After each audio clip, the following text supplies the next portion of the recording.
Chapter 30A, Section 18, and the Governor's March 15th, 2020 order imposing strict limitation on the number of people that may gather in one place, this meeting of the Town of Harwich Conservation Commission on September 2nd, 2020 at 6:30 p.m. will be conducted via remote participation.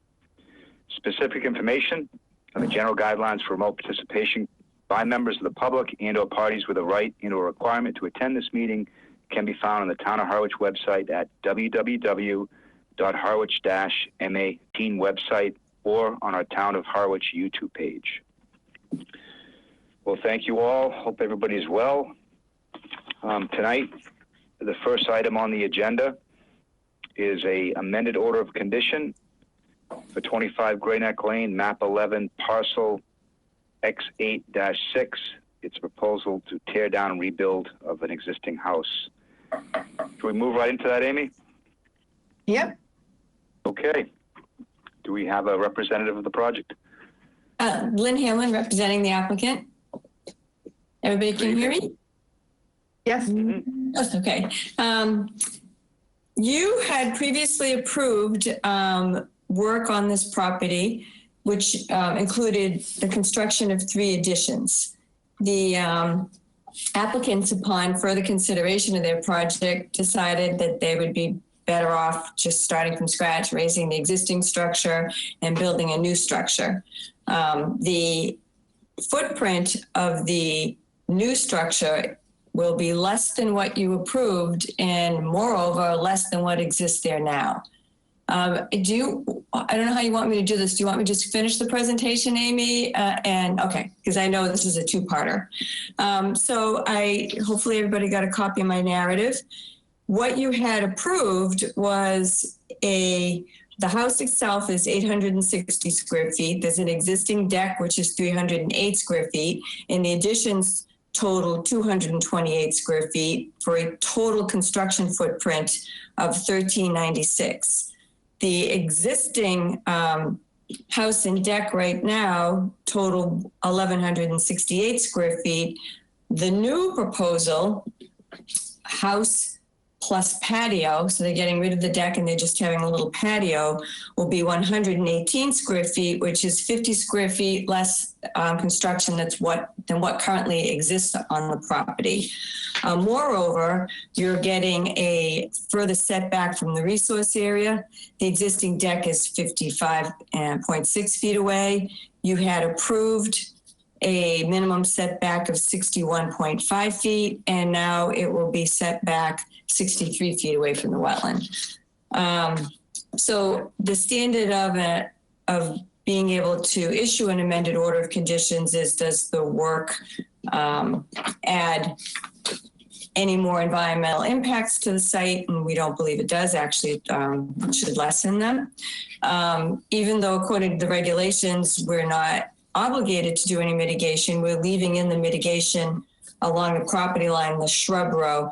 If you remember, I don't know if you remember this project, but we had proposed putting in mitigation right next to the uncleared area. But if you can see, this property does not abut the wetland edge or the cleared area. And in the previous hearing, that property owner objected to us doing mitigation on her property. So we're restricted to the mitigation on the locus. So we are still putting the staggered row of native shrubs along our westerly property line. And I'll stop there and see if you have any questions. Okay, thank you. Amy, do you have a summary for us? Sure. I thought that even though this is a complete tear down and rebuild, that this would qualify for the amendment for the reasons Lynn had mentioned, that there's actually, the structure is going to be farther away from the wetland and smaller than what is not just what you permitted, but what's currently out there. So from a paperwork standpoint, it makes our lives a lot easier to keep it as one file. And the process of an amendment is very similar. They still have to have a public hearing, notify their abutters, everything like that. But this keeps it all neat and tidy in one application package. Typically, if you were going to go from just doing additions to a brand new house, it would be a no-brainer automatic notice of intent. But in this case, a little different. So all in all, it's an improvement, not only from what's there, but what you permitted before.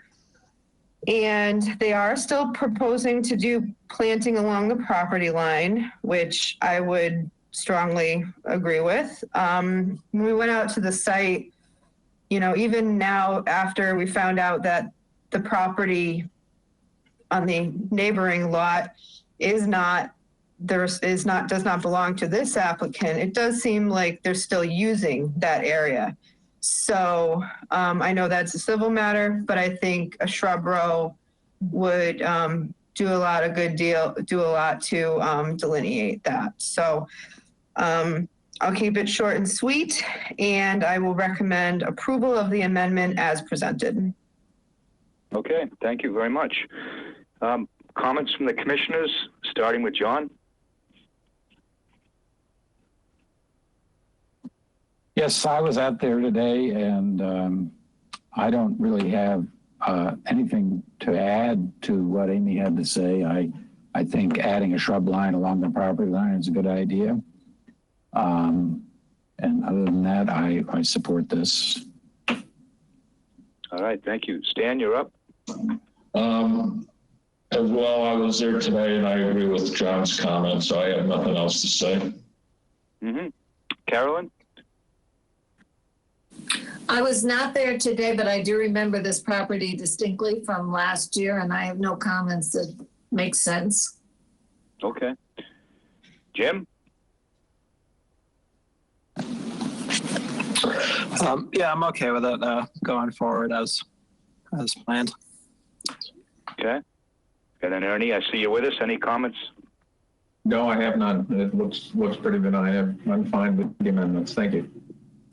Okay. Any comments from members of the audience? All right, seeing none, would one of the commissioners like to make a motion?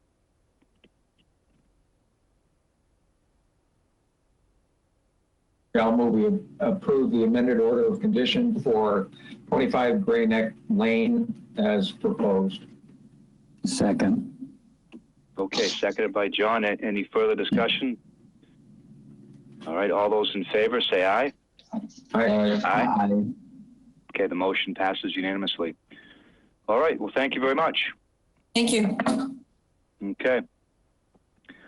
All right, next we have a notice of intent for 46 Indian Trail Road, map 34, parcel K3-2. It's a proposal for new dwelling with appurtenances. Do we have a representative here tonight?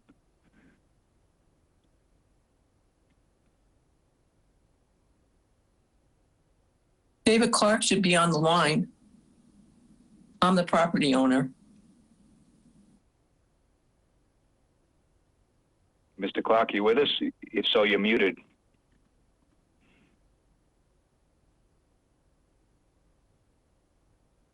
You can see his name up here. I can't, trying to unmute him. I'll send him an unmute request. That I can do.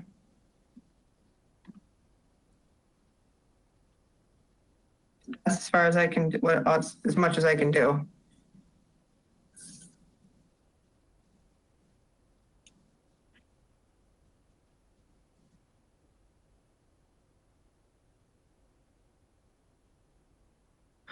Amy, can I try to reach him and maybe put him further down on the agenda? Yep. Would that absolutely. be okay? That's what I was just going to suggest. Okay, I'll get on it now. Okay. All right, so Thank you. we'll take care of this. Thanks, everybody, for your patience. We'll see if we can find David. All right, Amy, why don't I go through the two continuances? Yep. All right, so next we have a notice of intent for 14 Mill Pond Road, map 1, parcel J1-94. It's a proposal for pier, ramp, and float. They have requested a continuance until October 7th, 2020, and I move that we grant that. Could I have a second, please? I'll second it. Thank you. All those in favor say aye. Aye. Aye. Okay, next we have a notice of intent for 7 Ashconnet Way, map 4, parcel C1-4, proposed pier, ramp, and float. The proponents have also requested a continuance until October 7th, 2020, and I move that we grant that. I'll second it. Okay, Stan, seconded. All those in favor say aye. Aye. Aye. Okay, those two motions carry. What are your thoughts on knocking out now, Amy, while we wait? Well, we can do the order and I know Mark Burgess is on for in case you had any questions about, I think he had 4 or 5 certs. So we can definitely do that while we're waiting to see if we can get David Clark on the line. Okay, so start with the order. Yeah, let's just do the order. That should be quick because, well, I'll let you announce it. Go ahead. Okay. All right, so next we have an order of condition for Witchmere Harbor Real Estate LLC, 23 Snow-In Road, map 8, parcel P2, SC 32-2383. And this is for alterations to the previously approved buildings, landscaping, and utilities. So the main change here was really just the plans of records were changing because the hardscape changed a little bit. John, did you sent me a minor edit? Was that it? Yeah, that was my only comment. It's a little vague from February, the statement about chemical application, because there's a word left out, I think. And I don't know if we can fix that now, but if we can, we should. Yeah, it's something we've talked about all along. So let me my other computer is kind of slow here right now.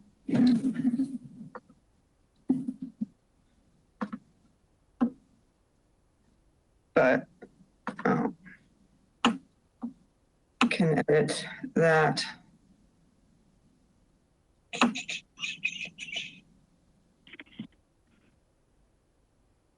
And I didn't have a suggestion as to what the missing word was, but I'm just going to look at it. I didn't have a chance to read through. I just saw your comment. I didn't have a chance. You want me to read the sentence while you're looking? Yeah, I found it, but go ahead.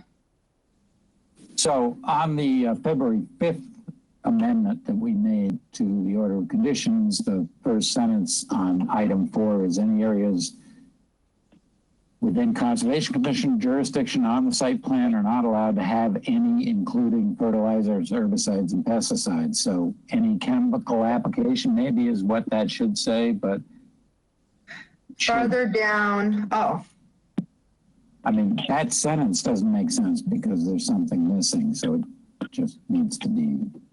They're not allowed to apply any fertilizer, herbicides, pesticides. They're just not allowed any chemical application. That's our normal language. I just missed it. So can we insert chemical application there? Yeah. Okay. Amy, on that same one, you had a typo in the first item number 1 under the 2.5 listings. The only areas allowed to be synthetic turf at this time are 2 small spots on or within the deck, I think is what you want. Yeah, got it. And then one other question for you. On the second page for the 9.2 amendments, you list number 2, which talks about the 2 areas allowed to be synthetic turf. But isn't that the same as the one that we just talked about, item number 1? It's a different site, slightly different. How so? The location is slightly different, so I wanted to put the revision date of the plan on there. Well, they are different? Slightly. The locations? Okay. All right, that's fine then. That's the only questions, comments I had.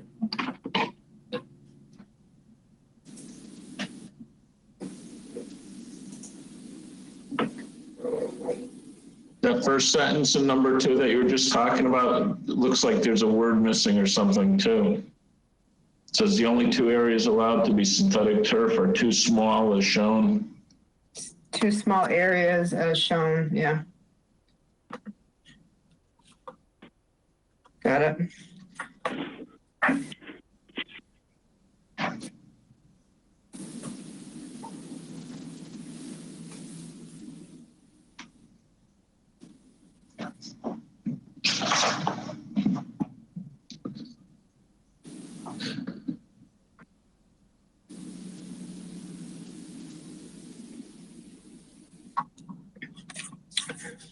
Everybody okay?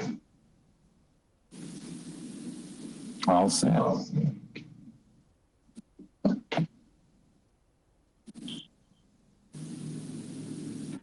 Well, Further comments?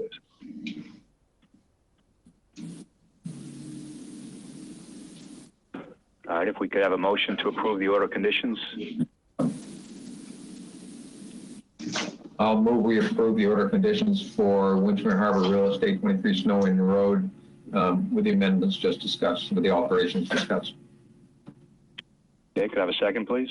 I'll second. All right, seconded by Stan. All those in favor say aye. Aye. Aye. aye. Oh, I'm going to abstain. Okay, so that will be 4 approvals, no denials, 1 abstention. It's 5, actually. Okay, we We have 6 of us on here now. okay. We're just missing Mark. Yep. All right, what do you think? Is David on? I'm here. Great. Okay. All right, so should we re-announce it, Amy, or are we okay? I would do it just to be safe. Okay. All right, we're going back to the notice of intent for 46 Indian Trail, map 34, parcel K3-2, proposal for a new dwelling with appurtenances. We have David Clark here to present the project. David Clark, Clark Engineering, on behalf of Betsy Bray, who is the owner of the property, and is meeting with the applicant, Steve Hassett, who's no longer purchasing the property. Can you hear me okay? It's a little broken up. Yeah, a little scratchy. I just noticed there's a couple of people that need to mute, Amy. Well, David is caller 5. It was John and Carolyn were on. Okay, I'll mute too. Okay, can you hear me?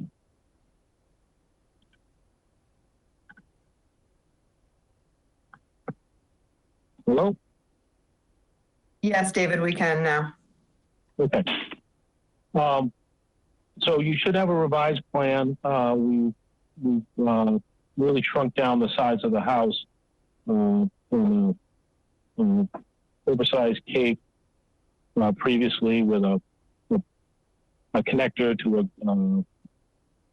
garage. So now we've shrunk it down to a standard 24 by 36 cape with a drive under garage, and we've pulled it as close to the street as we can, given where the septic system is. The result is we've gotten all the structures outside the vernal pool habitat. There is a little bit of filling and grading within vernal pool habitat, and that's to accommodate the raised septic system, or the leach field. We could get rid of that filling, so there's no disturbance within the vernal pool habitat, but it will require a retaining wall. And I leave that entirely up to the commission,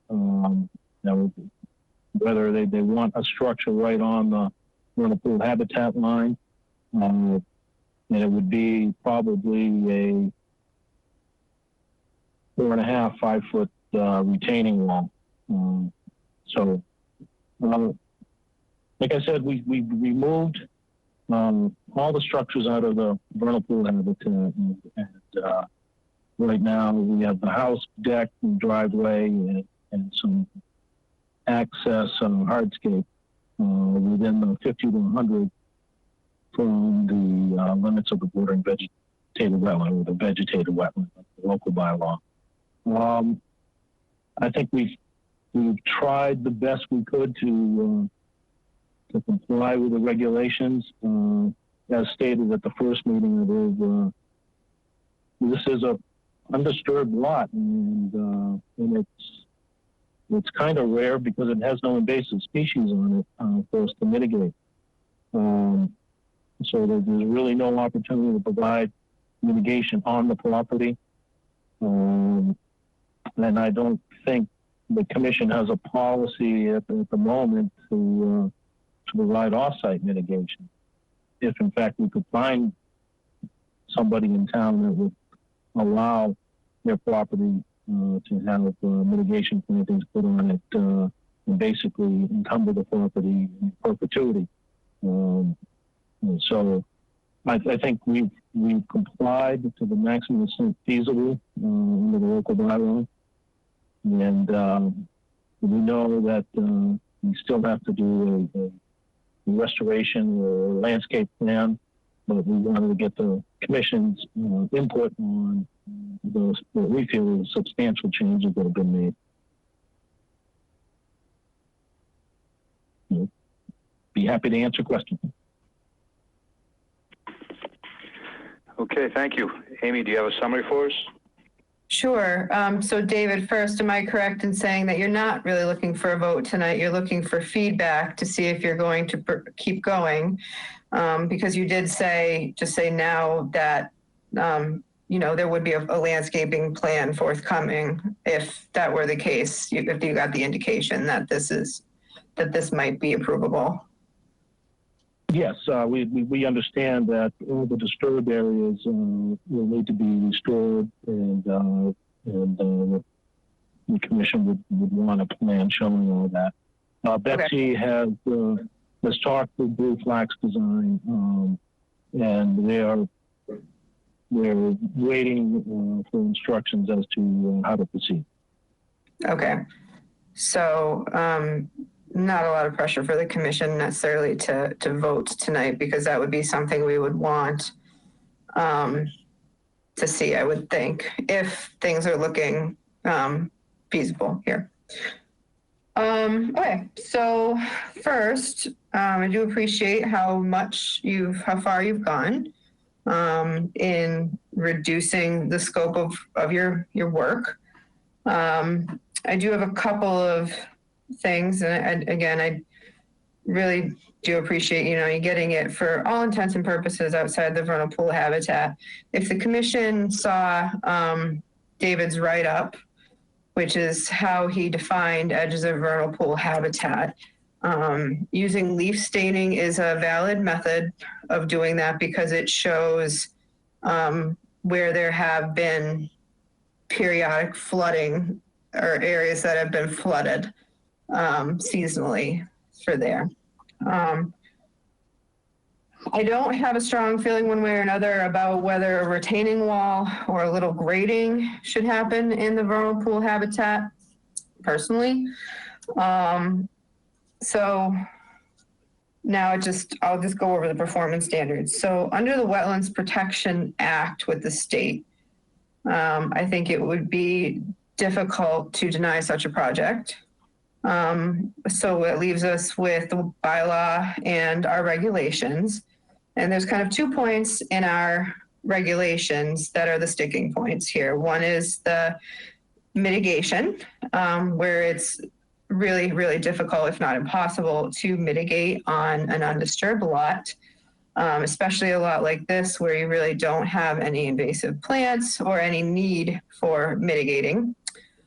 And then also our 60-foot no new structure regulation, which also went into play, I think, the same time as our 2-to-1 mitigation. So you do still have some structure within that 60-foot area. So my first question would be, and the answer may very well be no, but my first question is there any way to get structure, which would include the house, driveway, outside of 60 feet? So that would just be something to look at. And just so the commission knows, because this is going to come up later in the meeting, but it was something that we talked about at the last other meetings, where the commission was hoping that at town meeting we would be able to change our revolving fund for the inclusion of in lieu fees. And that because it's a really condensed town meeting, they don't, town doesn't want to really take up too many more issues than it has to. Unfortunately, there's going to be no changes to revolving funds on the warrant. So we will have to wait until May of next year for the inclusion of in lieu fees as a potential mitigation option for select projects. So I will leave it at that for now. David Clark here. I can comment on the 60-foot structure. I was so happy to get the structures outside the vernal pool habitat. I forgot about the 60-foot no structure. So looking at the house, there is one corner that is 56 feet away from the vegetated wetland. I can move that so it's 60, and I can probably play around with the driveway to get that 60 feet also, because I see that it rushes right up against the 50-foot line. So okay. I think I can make those changes so we don't have to ask for a variance from the 60-foot regulation. Okay. Okay, thanks for that clarification. All right, let's get comments from the commissioners, starting with John. Yeah, well, I guess I'd like to say that I appreciate all the hard work that you guys have put into trying to comply, but I have a really hard time supporting this. This is an undisturbed lot, and I have a hard time supporting permitting, building, and in this area. I guess that's where I'm coming from. I don't want to see this lot disturbed. All right, thank you, John. Next, Stan. I have no comment at this time. Okay. Carolyn?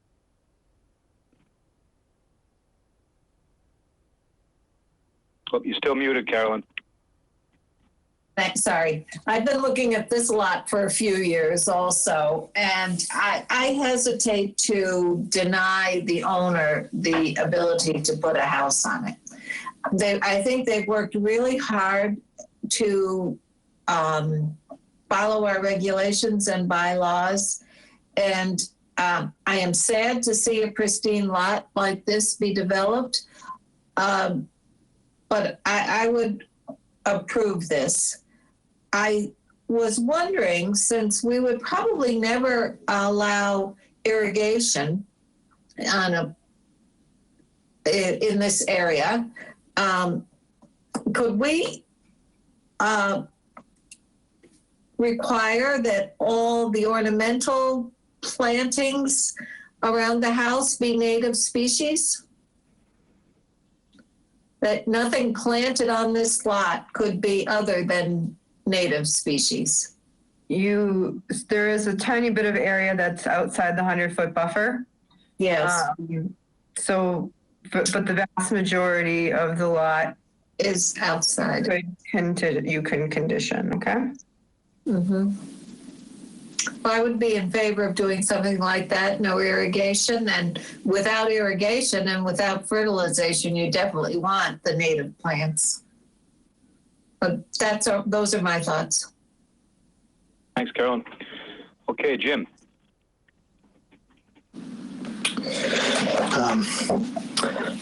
It seems like the applicants have done a good job of downsizing as much as possible on the lot. I still don't think I can support it. I feel the mitigation requirement is there to offset the adverse impacts to the wetland or to the buffer zone. And, obviously this would have adverse impacts, changing a pristine buffer zone into a house and driveway. To me, it's really much more important to require mitigation on pristine lots than it is on developed lots. Developed lots, it really, it might help a little bit, but it doesn't really make much difference. On a lot like this is a real impact that's a bit more measurable than just changing a little lawn area and putting some plantings in. This is, a lot more than that. So that's where I'm coming from on it. That's all. Thanks, Jim. Ernie? Yeah, one question in advance of comments. Ms. Bray, when did you acquire this lot? I acquired it in 2016. Okay, all right. Did you make any inquiries at that point as to whether or not it was buildable? Yes, there was a conservation permit in place. I applied for that, reapplied for renewal in June of 2016 for 3 years. I came back to the commission, I believe it was in the spring of 2019, for another renewal on that permit, and it was denied. Do we know why? Maybe somebody, I believe it was because they felt, or to somebody else, Amy, do you want to address that? Or Sure, I'll address it. It's because at the time of the second extension request, the regulations had changed since the first time it was approved. The 60-foot, no new structure, the mitigation requirements. The regulations had changed that would have affected this project. Okay, all right. And obviously, I'm sympathetic that, that you acquired this lot, albeit under our existing regulations or regulations in place at that time, and weren't able to build in the 3-year period that you had. Looking at the proposal, and I agree with John's comments. I agree with Jim's comments that the 60-foot buffer that we have, obviously this doesn't comply with that. Whether you can move the property forward enough to get it outside of that 60-foot buffer, I think it would be very difficult. But the other overriding concern that I have, of course, is the mitigation. At this point in time, I don't see any opportunity to do mitigation on this lot. Now, in May, if we are able to get the changes to the revolving fund passed by the selectmen, approved by the selectmen, then that opens up an opportunity perhaps to have the mitigation done somewhere else using the funds that we would assess at that point. But as it currently exists and under the current rules that we have for the revolving fund, I'm not comfortable that we could approve this. Thank you, Ernie. And I'll offer my thoughts, and they're very closely aligned to Ernie's and Jim's and John's. I think that with essentially 2 variances, work within the 60, and then the lack of mitigation, it'd be very difficult to support this. It is good news to hear that you can pull things back, and so that could satisfy that 1 variance, but the mitigation piece is big. And so I think what I'll do is, if this moves forward, is look very closely at the proposal and think about whether impacts in that area, 50 to 100, could impact the resource area. And chances are that's what this will hinge on. So those are my thoughts. How does the proponent want to move forward on this? I guess we would ask for another continuance, but I just astounded with there's no mechanism in your bylaw that acknowledges that you can't provide mitigation on a vacant lot. So basically, all vacant lots in the town of Harwich that come into your jurisdiction are unbuildable. It just is astounding that that's the point of view of some of the commissioners. And I disagree with Commissioner Donovan's comment about providing mitigation on a vacant lot is more important than a developed lot, because you can't provide mitigation on a vacant lot, and there's worlds of opportunity to provide significant mitigation on a developed lot. It's hard to believe that moving on and putting in mitigation plantings is not very beneficial to the environment. So we'll ask for a continuance, another 2 weeks, I guess, and we'll consult with Betsy and how to proceed. And I think it's probably in her best interest moving forward that we have a vote either up or down to be part of the record. And that way, she has an answer one way or the other that she can move forward with. Okay, and just to address your comment, I think real important part of this is impacts to the resource area from activity in the 52-100, and that's part of the performance standards, and so that's a concern that I think would need to be mitigated for. So that's what makes this one different, I think, from a lot of other places that could be developed, even though they don't have a lot of opportunity for mitigation. We are still expecting impacts, or some of us are expecting impacts from activity in the 52-100 to that vernal pool area. So, okay, well then, I guess, what's our next meeting date, Amy? September 16th. Okay, so I'll move that we continue until September 16th, 2020. I'll second that. Okay, just another opportunity for any discussion from the audience. Okay, hearing none, all those in favor say aye. Aye. Aye. All right, thank you.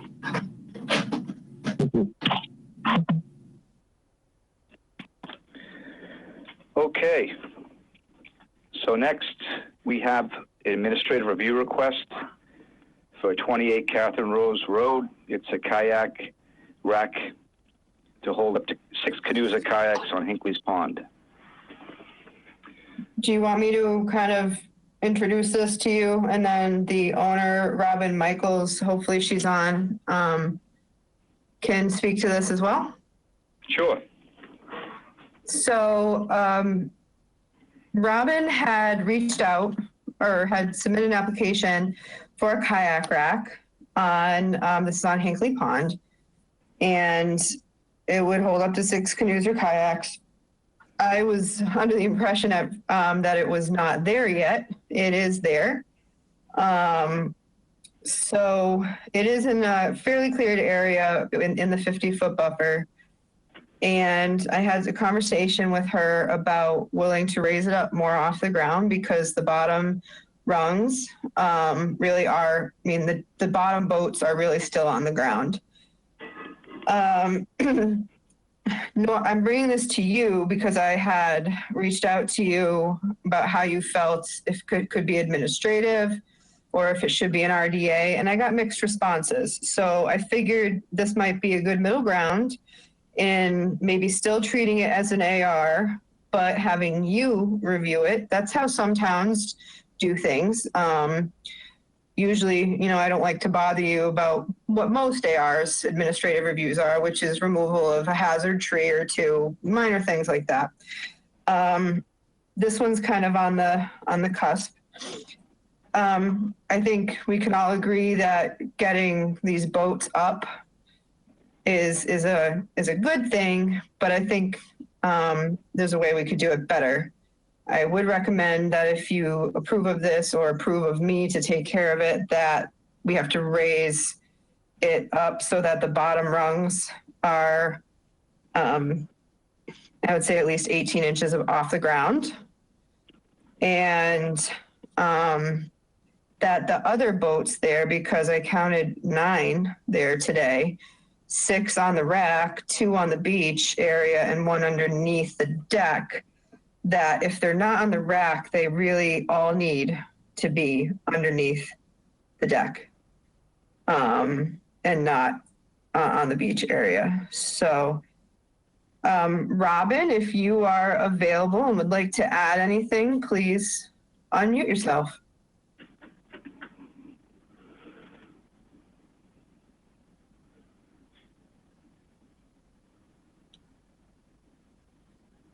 Okay, I don't know if she's on. If you'd like, you can give me some feedback, and I'm happy to convey that to her. And she did seem amenable to doing whatever was needed to make it approvable.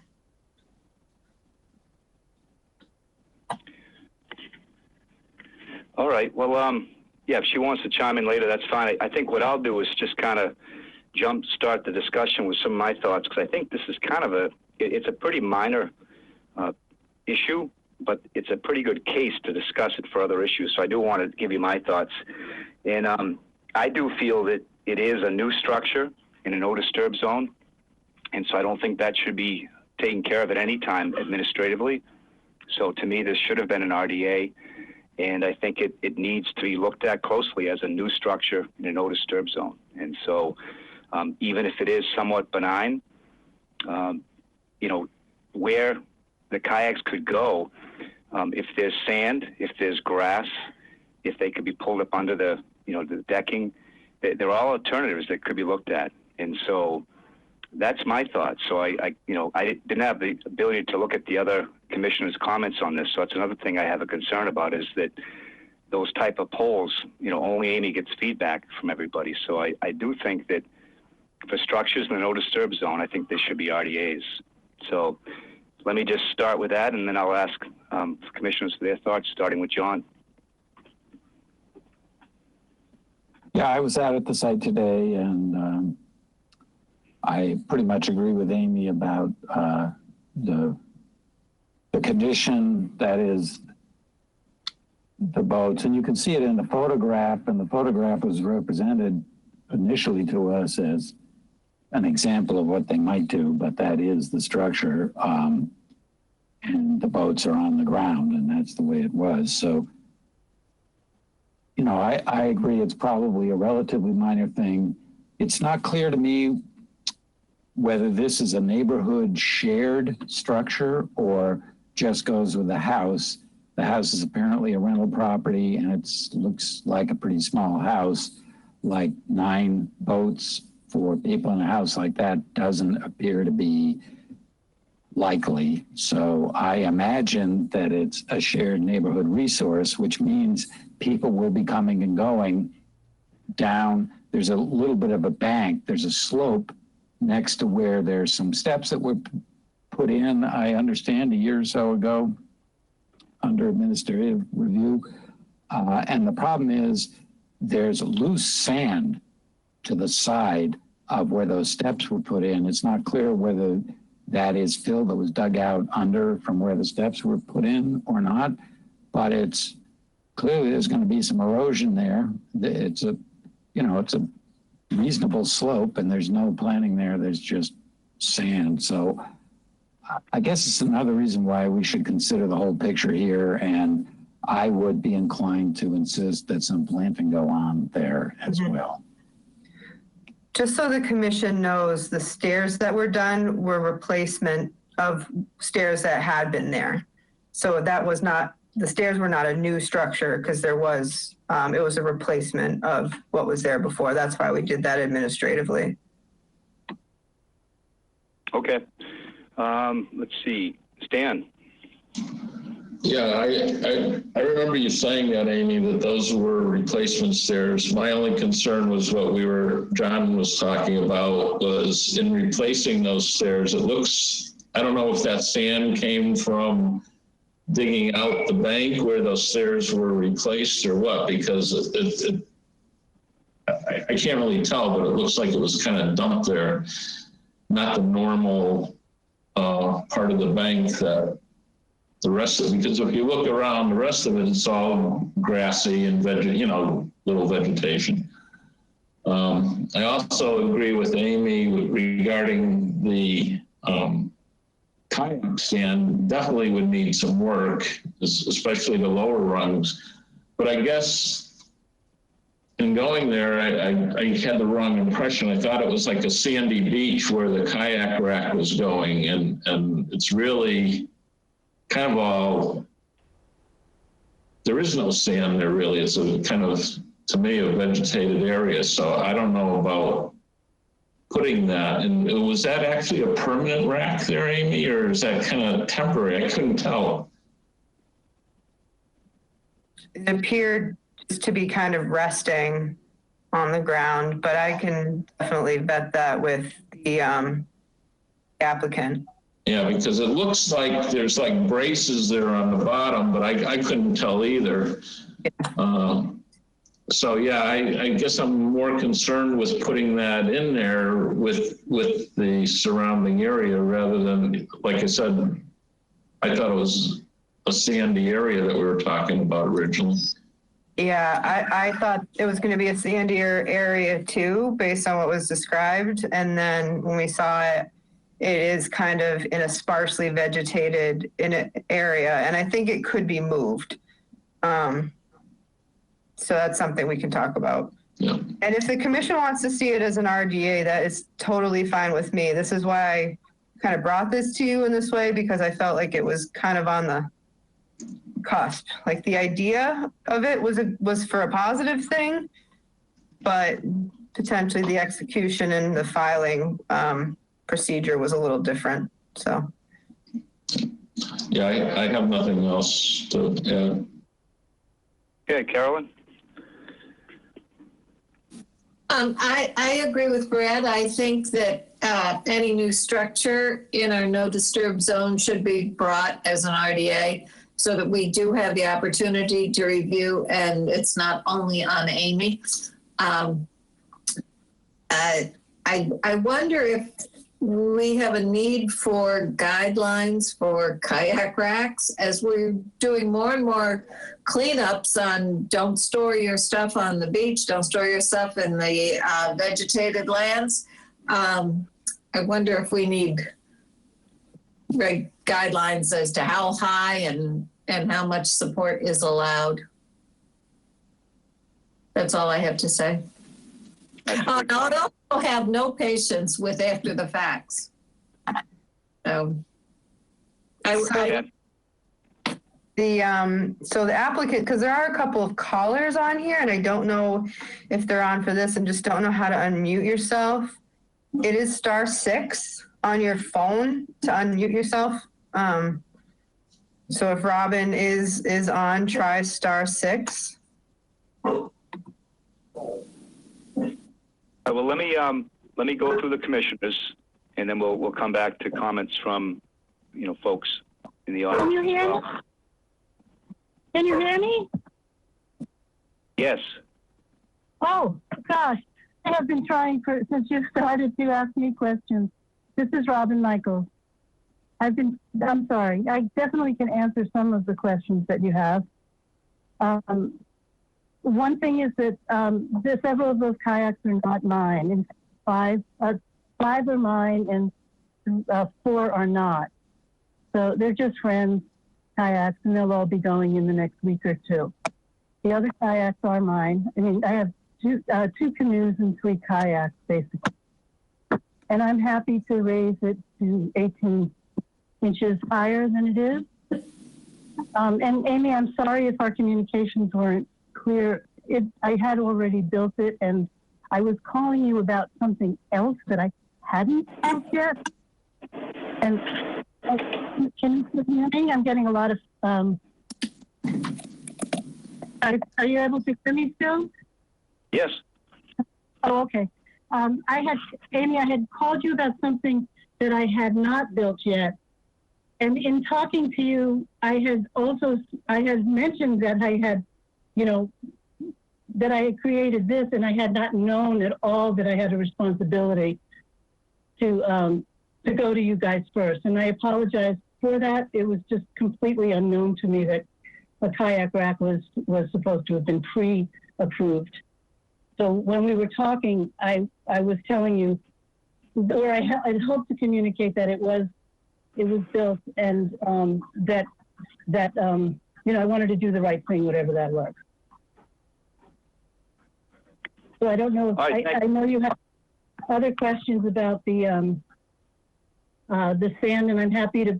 We just redid the stairs, and a lot of sand had gone underneath the steps, and in order to rebuild it, we took the sand out. And because my house actually is my full-time home, except in order to pay for it, I leave my house for about this year was eight weeks to make some income. So I live here full-time.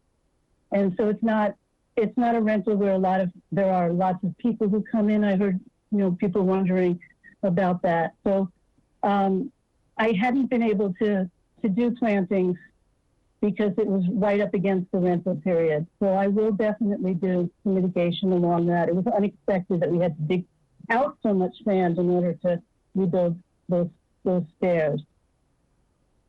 I don't know if I covered all your questions, but I'm not very technologically sophisticated. It's the first time on this kind of a cell phone call. So I'm happy to answer any other questions people have. All right, thank you. I think there'll probably be some questions that do come up. Let me go to Jim to see if he has any comments. Yeah, I think my only comment is I would like to see it as an RDA. That's all. Okay, thank you. Ernie? Yeah, I was in favor of doing the administrative review, but after looking at the site today, I agree that there should be something through an RDA. Okay. Yeah, and just to circle back to the concept, I think we have this case at hand which we can resolve, but I think just the bigger concept is that our no disturb zone language, our regulations, to me is very concise, very clear, and new structures essentially need variances, and so I think that should be done with a minimum of an RDA, and that way we can look at it and maybe find ways to tweak it. I'm sure Amy would have done the same thing, so we're probably going to get to the same place, but I just think it's probably the best process. So I agree. Okay. All right. Any additional comments from the audience or from the proponent? Just so Robin knows, I would send her the forms that she needs to do. Okay. I'm sorry, I don't know what an RDA means. I assume it's a different kind of application.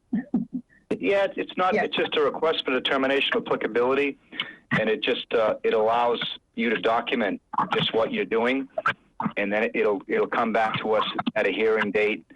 And we've already had some good discussion. You've had some good on-site discussion with Amy, so I think it might sound more onerous than it is, but I think it is the right way to go. I will provide that to you, Robin.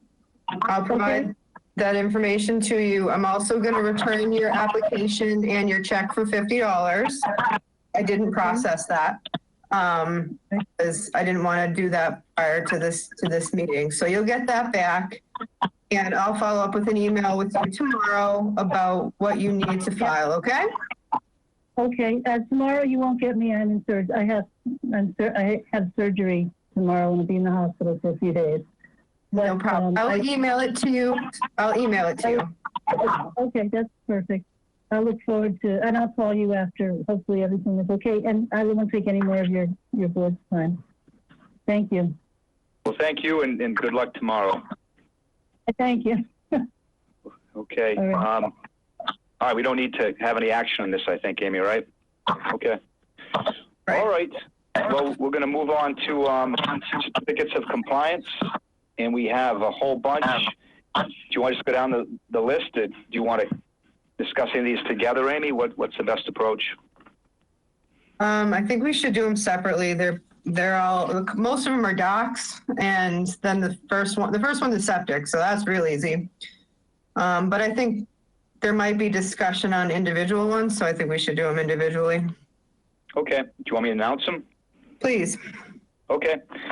First is a request for a certificate of compliance for 3 Herring Run Road, SC 32-1684. It was for a septic system repair. This is for a real estate transfer. We checked with it was a septic system repair. There's not much for me to inspect. So I checked with the health department records, and the repair occurred as permitted. And I recommend that you grant them a certificate of compliance. Okay. I think what I'll do is just ask if any of the commissioners have comments. I won't do a roll. If anyone has a particular comment on one of these certs, please speak up.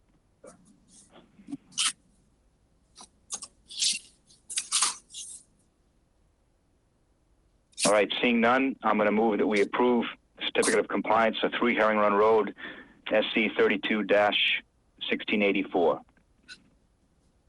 Have a second, please? Second. I'll second it. All right, seconded by Ernie. All those in favor say aye. Aye. Aye. Okay, motion carries. Next, we have a request for certificate of compliance for 651 Main Street, SC 32-2178. It was for a ramp float addition to an existing structure. Yep. So I'll go through it, but just so the commission knows, Mark Burgess of Shorefront Consulting is on the line for the next few. They're all his requests for certs of compliance for these docks. So this was a ramp and float addition to an existing structure. This is on Winchmere Harbor. And Mark provided you with a letter that detailed the minor changes that were done. So this was permitted in 2014. 2 8 by 12.5 floats were approved, but only one 8 by 25 foot was installed. Same configuration. I would like to take the opportunity via a letter to the owner that off-season storage is to be on the upland, and that's supposed to be actually outside of the buffer zone here on this property, not just outside the resource. Only 2 piles were installed to secure the float and not 3 as approved. The float was pushed out 2 feet from what was proposed, but the structure is still shorter than it was previously, which was 89 feet. Supposed to be 82 and it's now 84. Lateral access stairs were installed above mean high water instead of below. It's really more of a requirement from the state chapter 91 for those lateral access stairs, and where there are, it's pretty clear that, well, one side of them is definitely not being used. I don't see the impact there. So I would recommend a certificate of compliance for this project with a reminder sent to them about winter storage. All right, thank you, Amy. I think for these docks and piers, I will go through with all the commissioners just in case there are any comments. So, John, do you have any on this? No comments. All right, Stan. No comment. Okay, Carolyn. No comment. All right, Jim.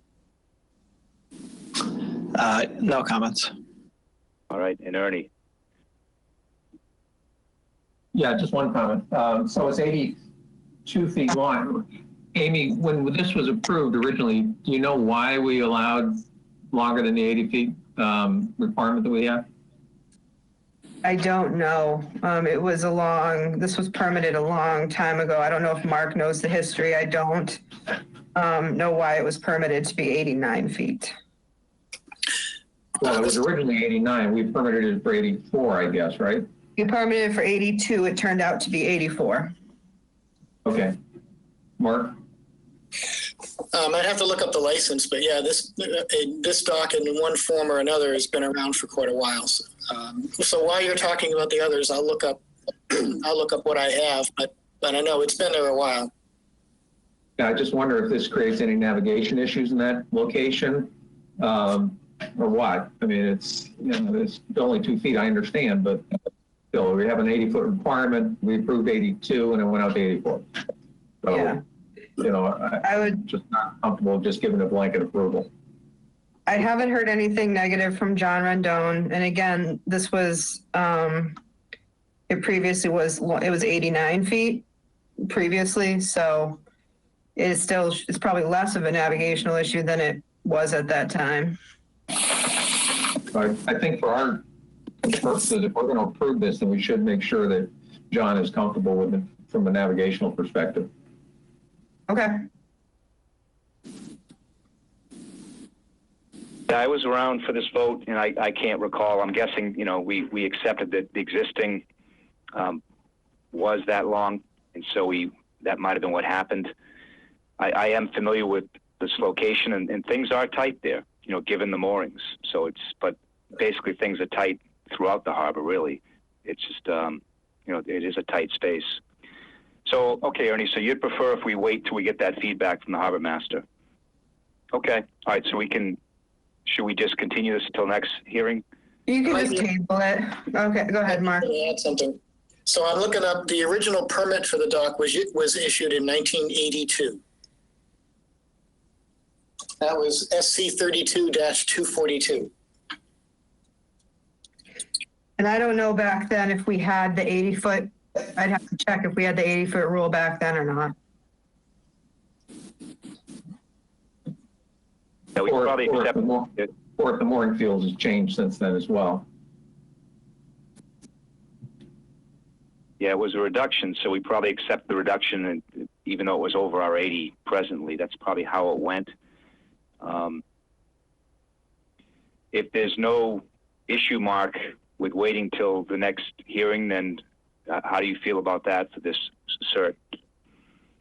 I'm okay. I'm also looking at the Chapter 91 license, and it shows, I think, 92 feet from mean high water. Mm-hmm. Either 90 or 80. It's a little blurry. Yeah. Yep. I mean, this has been sitting, obviously, he wants to clear these out. I had an email from Nick Hall over a year ago to get to these, and I just was able to get to them. So one meeting isn't going to matter a whole heck of a lot, but in actuality, so it is shorter than initially built. Sure. Yeah, I imagine the commission accepted that as the variance because it was in fact shorter. So I don't think there's anything, it's out of order here, but I don't mind waiting to hear from the harbor master. So, Okay. all right, do we even need a motion on this? No. I don't think so. Okay. All right. So I'll next put it on we September 16th, though. All right. So next we have 32 and 44 Chase Street, SC 32-2193, replacement of one piling at 44 Chase Street, and then reconstructed pier, ramp, and float at 32 Chase Street. These properties are in common ownership. We did it as one filing because on one property at 44 Chase, it was literally just a replacement of one piling. And then there was more substantial activity over at 32 Chase. So at 32 Chase, there were part of this project was also a deck attached to the house. There were minor changes, but the result is actually better than what was permitted. And Mark detailed that in his narrative. They did put a kayak rack on the dock, but it's pretty informal. It's just two little fingers, and it's out past where the marsh grass is and not contributing to any shading of the marsh. The marsh looked pretty good under the dock. And again, it was a reconstruction here, so shellfish mitigation was not required. So I would recommend a certificate of compliance for 32-2193. Okay. I'll run through the comments from everybody just in case. John? Yeah, I don't have any comments here. Okay, Stan? No comments, Brian. Carolyn? No comment. Yep. Any comments, Jim? No comments from me. All right. And lastly, Ernie? Nope, no comments. Okay. Well, I move we accept this certificate of compliance for 32 and 44 Chase Street, SC 32-2193. Second. Okay, seconded by Carolyn. All those in favor say aye. Aye. Aye. All right, motion carries. All right. So next we have a request for certificate of compliance for Zero Strandway, SE 32-2140, replace a existing pier and bulkhead. So this is on the very end property on Old Mill Point, the Sugden property. It's replacement of pier and bulkhead. So there was a couple of small changes, none of which I saw as problematic. There was an overall reduction in footprint from what was there prior. Again, I put the letter in your Dropbox. There is no float here, so there is no need to condition winter storage. Yeah, so I would recommend a certificate of compliance for Zero Strandway. Okay. This one seems fairly straightforward. Any comments at all from any of the commissioners? No. All right. Seeing none, I move that we accept the certificate of compliance for Zero Strandway SE 32-2140. I'll second. Seconded by Carolyn. All those in favor say aye. Aye. Aye. Aye. Motion carries unanimously. Okay, next we have a request for a certificate of compliance for 47 Squadron Road, SE 32-2171, and this is a dock on Long Pond. Mr. Chair, I apologize for the typo. It is actually, I switched the last two SE numbers. So this one, 47 Sequadum, is SE 32-2385. And the next one that we'll do is going to be 2171. Okay. So, all right then. Yeah. For 41 Sequadum, it's a dock on Long Pond. Found it to be in compliance. They are storing it upland, away from the resource in the off season. They removed the poles from the old dock and this area is naturalized, and I would recommend a cert of compliance with ongoing conditions on winter storage. Okay. How long has it been in, Amy? This was only permitted last year, I believe. So Mark can tell me, I don't remember exactly when it was built, but. I believe the dock went in right around June or July. Yep. Okay. So not enough time to really look for any, impacts around the structure. So, okay. Any comments from any of the commissioners on this? Well, I have a comment. I was unable to open the file. Earlier today I tried, and just now I'm trying on a different, web browser, and I still get an error message. So the document itself appears to be defective. I think maybe we should defer this as well until we have a usable document. Yeah, I was unable to open it either. I couldn't either. Interesting. Oh. Yeah.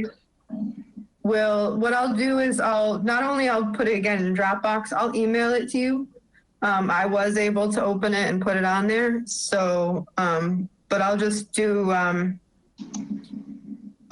double duty. I'll email it to you and put it in Dropbox, okay?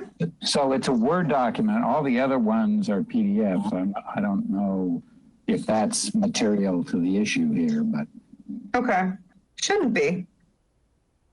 But I'll fix that. Okay, so that one's on for the next meeting. Thanks for bringing that up, John. So now this next one will be 2171, Amy? Yes. Okay, so next we have a request for a certificate of compliance for 47 Sequadum, SE 32-2171, and it's for a dock on Long Pond. No, this is 62 Lower County. Oh. And the SE number is 2171. I'm sorry, I thought, okay. It was just All right. the number. It was just the numbers that I mixed up, the SE numbers, not the addresses. I missed that. Okay, sorry about that. Okay, then let me announce a request for certificate of compliance for 62 Lower County Road, SE 32-2171, reconstruction of pier, ramp, and float. Yep. So this was permitted in 2013 and done the year after, I believe. The little platform leading onto the dock, which was previously there, and the dock itself were constructed a bit higher than permitted, actually, 5.3 feet in elevation instead of just 5. The marsh under the docks looks pretty good. The plan allowed for 2 kayak rack supports, but the owner only installed 1. And the owner was actually there when I was there, and he said he's happy and surprised by how well the marsh has come back since we had been putting since we put the condition on to stop storing his float there. And I would recommend a certificate of compliance for him with ongoing winter storage conditions. Okay, thank you, Amy. Yeah, let's go through and see if folks have any comments on this. John? No comments. Okay, Stan? No, I'm all set. All right. Carolyn? No comment. All right. Jim?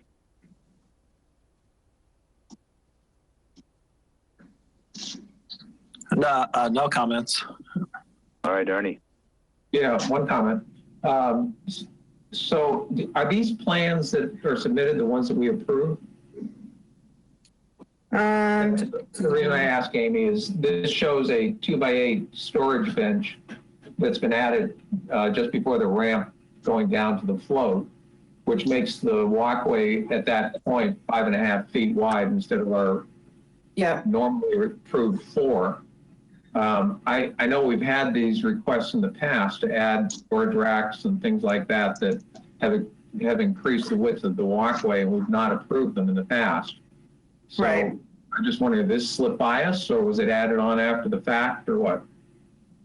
I did not bring that file home with me, so I don't know if Mark can. I'm looking at it. on that. My recollection is the change to make the docks 4 feet wide, no matter what, is quite recent. Just a second. Well, we just have to look at the plan that was approved, and I apologize, I did not take that one with me tonight. I have the orders, but that doesn't show me a plan. So what was provided to you in Dropbox was, I thought I put the approved plan in there too. Hang on. There is a plan. Yeah, the storage bench is shown on my plan. On the approved plan, not just the as-built? Yeah. Okay. I thought I put it in here. Let me just bring it up. Just give me a minute.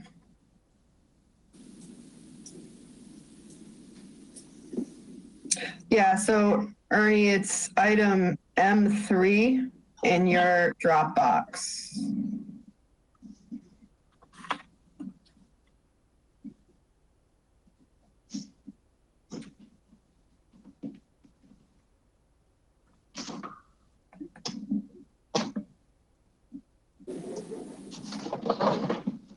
Yeah, on the order of conditions, it references plan date of September 3rd of 2013, and I have a PDF of that plan, and it shows the bench. Okay. Yeah, I see it there.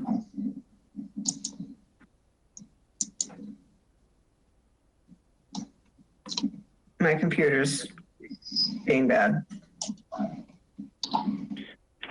So. As an aside, Amy, can I ask, did this property owner respond to a letter from us on the off-season storage? Is that how this went, or was it just a conversation? No, we put the condition about off-season storage on there, and he's been, I believe, complying with it ever since the order came out. Oh, yeah, okay. but it's not one of the ones I've seen in the past, Brad. And prior to the reconstruction, he was storing it on the marsh prior to 2013. Yep. I got you. Yeah. He did say there are bare areas out there, but you can tell it's not from storage of float. He says that's where the geese like to congregate. No, I believe him. Yeah. Well, it's good to hear that it will return with X number of seasons of not putting the float there. So that's it's really lush. You can't even tell. Yeah, Amy, just looking at M3 and the exhibits that are in that show the proposed 2x8 storage bench, those are labeled at the bottom of the sketch plan showing as-built conditions. So I don't think those are the ones we approved. No, the sketch plan for the as-built is what I just did. The actual stamped permit plan is dated 9/3 of 2013. Yeah, I don't see that in here, Mark. I have. I see that file. I've opened it. I see the stamp. That's where my stamp is in red in the lower right. And it has the storage box on there? It does have a storage. Yes. Okay, good. We're just under such criticism with these docks. So if we don't approve them or we don't approve them as proposed and all this, that I just want to make sure that we've complied with everything that we're looking at these COCs.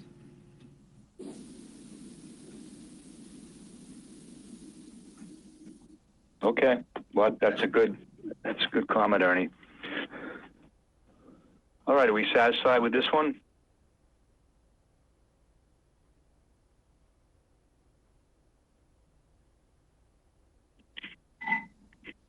Yeah, I'm good. Okay. All right. If someone wants to make a motion, please. Move we approve the certificate of compliance for 62 Lower County Road. I'll second. All right, seconded by John. All those in favor say aye. Aye. Aye. Okay, motion carries unanimously. Okay, so I guess, Mark, we'll come back with 2 of these next time. Okay. I should be around. All right, thank you. Thank you. Thanks, everyone. All right, moving on to discussion. And the first item there is memorial bench at Merkle Beach. Yep. I'll introduce it and then I'll let Patty Smith, the applicant, ask you or talk to you about it. So Patty had approached me about doing a memorial bench at Merkle Beach, which not only a wetland resource area because it's a dune, but it is actually a property under the care and custody of the Conservation Commission. So she had shown me 3 potential locations for the bench. And my recommendation is if you do allow one, to have it be the location that is closest to Snow Inn Road, purely because the farther away objects are from public roads, the more chance for vandalism and other issues that we have with these types of items. We see it all the time. So if it's fairly visible and up closer to where the public really are, it has a better chance of staying how it is put in. And also up near the top of the road, it's less in a coastal dune or coastal beach habitat than farther down. So I'll let Patty, and she may have a friend or 2 with her talking. If you want to add anything, Patty, go right ahead. Sure, Amy. Steve Irwin was a resident of Harwich for over 35 years and spent a lot of time on Merkle Beach. He died in March. And there are 5 of his friends that would like to do a memorial bench for him. And we looked at the property. We picked out 3 different spots. Either one of them would be fine. And so wanted to go before the commission and see if that's possible. Okay. So let's have comments from the commissioner. And Amy, I guess, did you folks get there today to take a look at the spots? No one's got there? Okay. No, I put a aerial. Patty had provided us with photographs and an aerial, and that's in your Dropbox. Right. Okay. All right. Well, I'll start with John for comments. Yeah, I don't see any reason not to approve this. I didn't go there today, but I've been by there. I know where that is, and that seems like a reasonable request to me. People like to walk on the beach, and having it up, the number one, the one that Amy is suggesting, which is the furthest away from the water and the furthest up in the dunes, I think makes sense. Plus the annoying vandalism problem, it makes sense for that reason too. So I would support this. Okay, Stan? I concur with John's comments, so. Okay. Carolyn? I think it's very nice of you to be doing it, Patty, and I concur. I want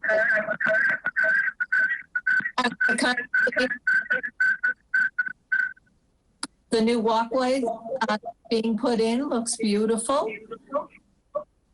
And there is, as you're walking down the walkway, I'm assuming that you're referring to a little spot off to the right of the walkway that already has boards on it. It couldn't be a handicap access, I don't think, because it's not attached to the walkway. But it is a platform about 6 by 8. Is that where you're planning on putting this bench? I don't think there's a platform there. It's a flatter area of the sand.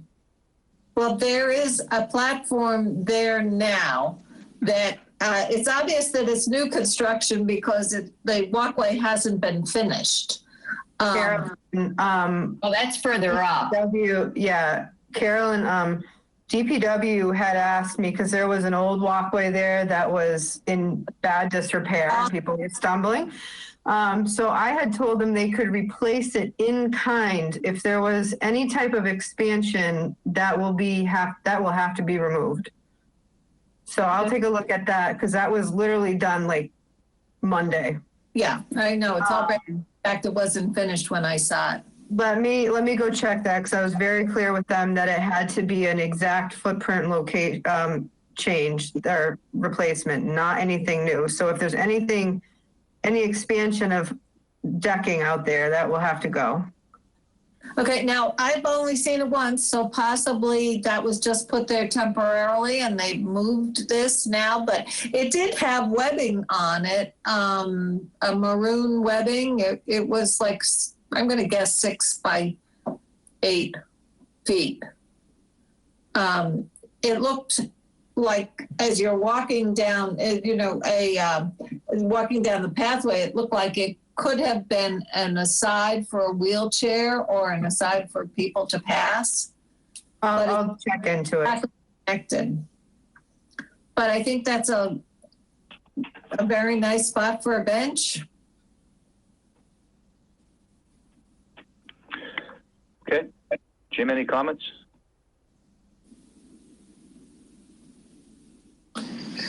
No comments from me.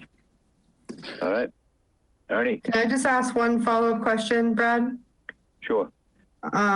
Patty, are you and your friends going to kind of take responsibility for this bench? And I'm just curious, is it something that you're going to want the town to maintain, or is it something that if it gets broken, would you be willing to take responsibility for it? We would take responsibility for that. And okay. We would, the bench design would of course be whatever you choose. I assume it would be something inconsistent with what's on the other beaches in town. We would touch base with you on that and do what you think is appropriate. Okay.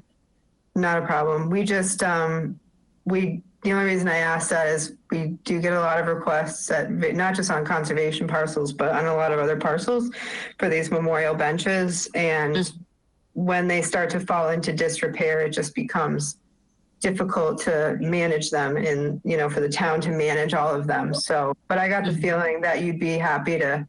We'll take care of it. We're here. We'll take care of it.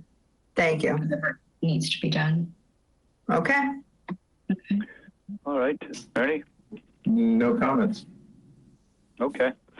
I guess I'd just like to have a little discussion on what we talked about previously and just how would we handle this, procedurally as a new structure, in the resource area.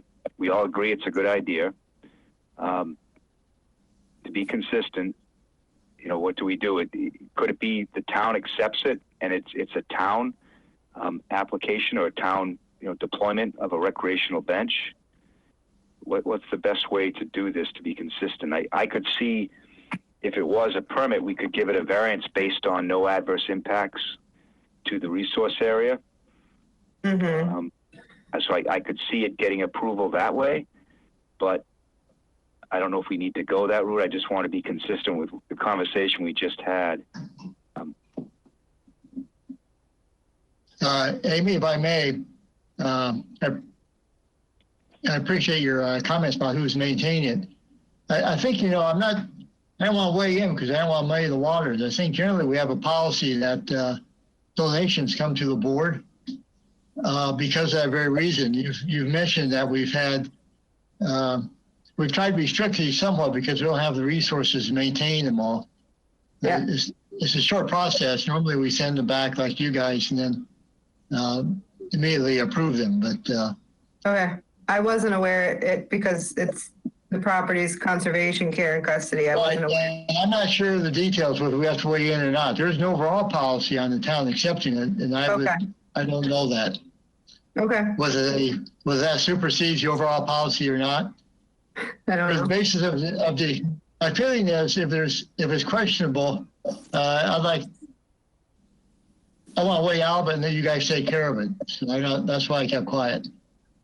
We don't need too many bosses on this, but I just put that out there. And if you guys make a decision, I'm not going to follow up on it, quite frankly.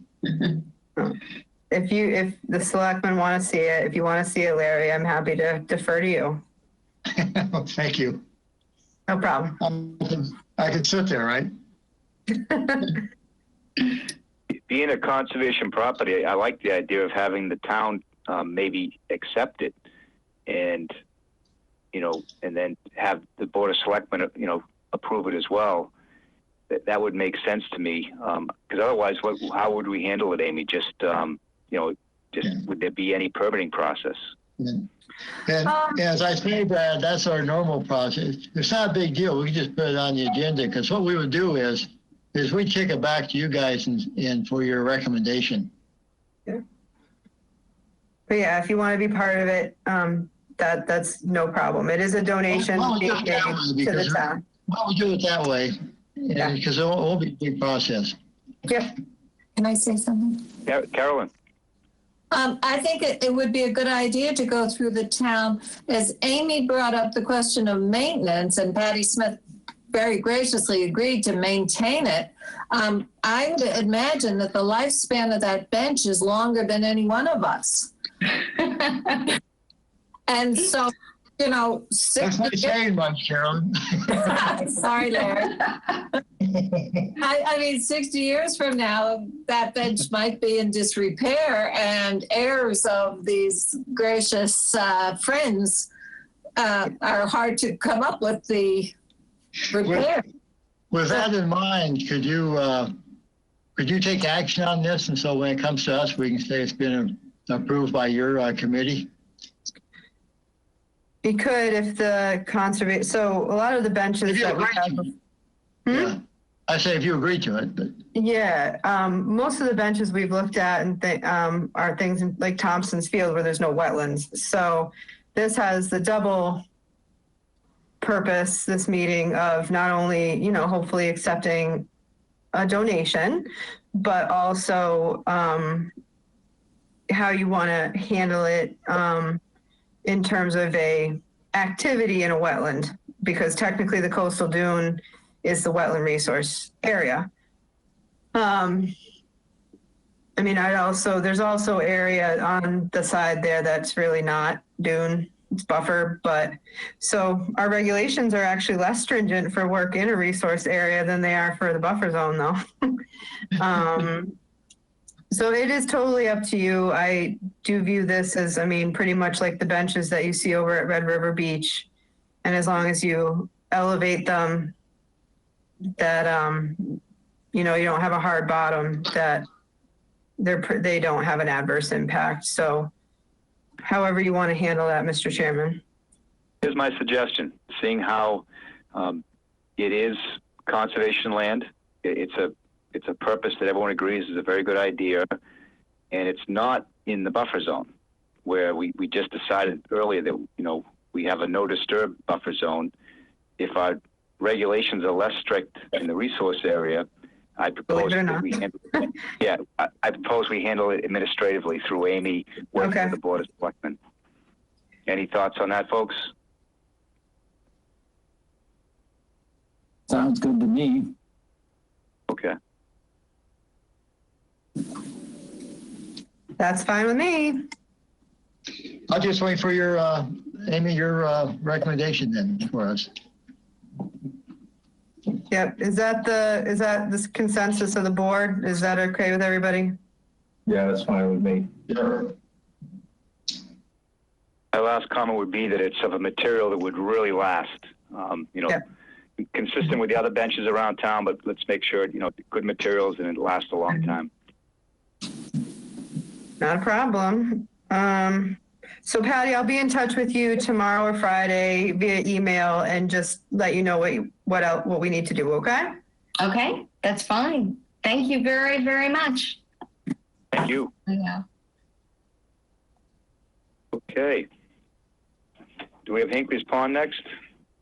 Yeah, Mr. Chair, I'm gonna be gone for about 2 minutes, but you feel free and go ahead without me, okay? Okay.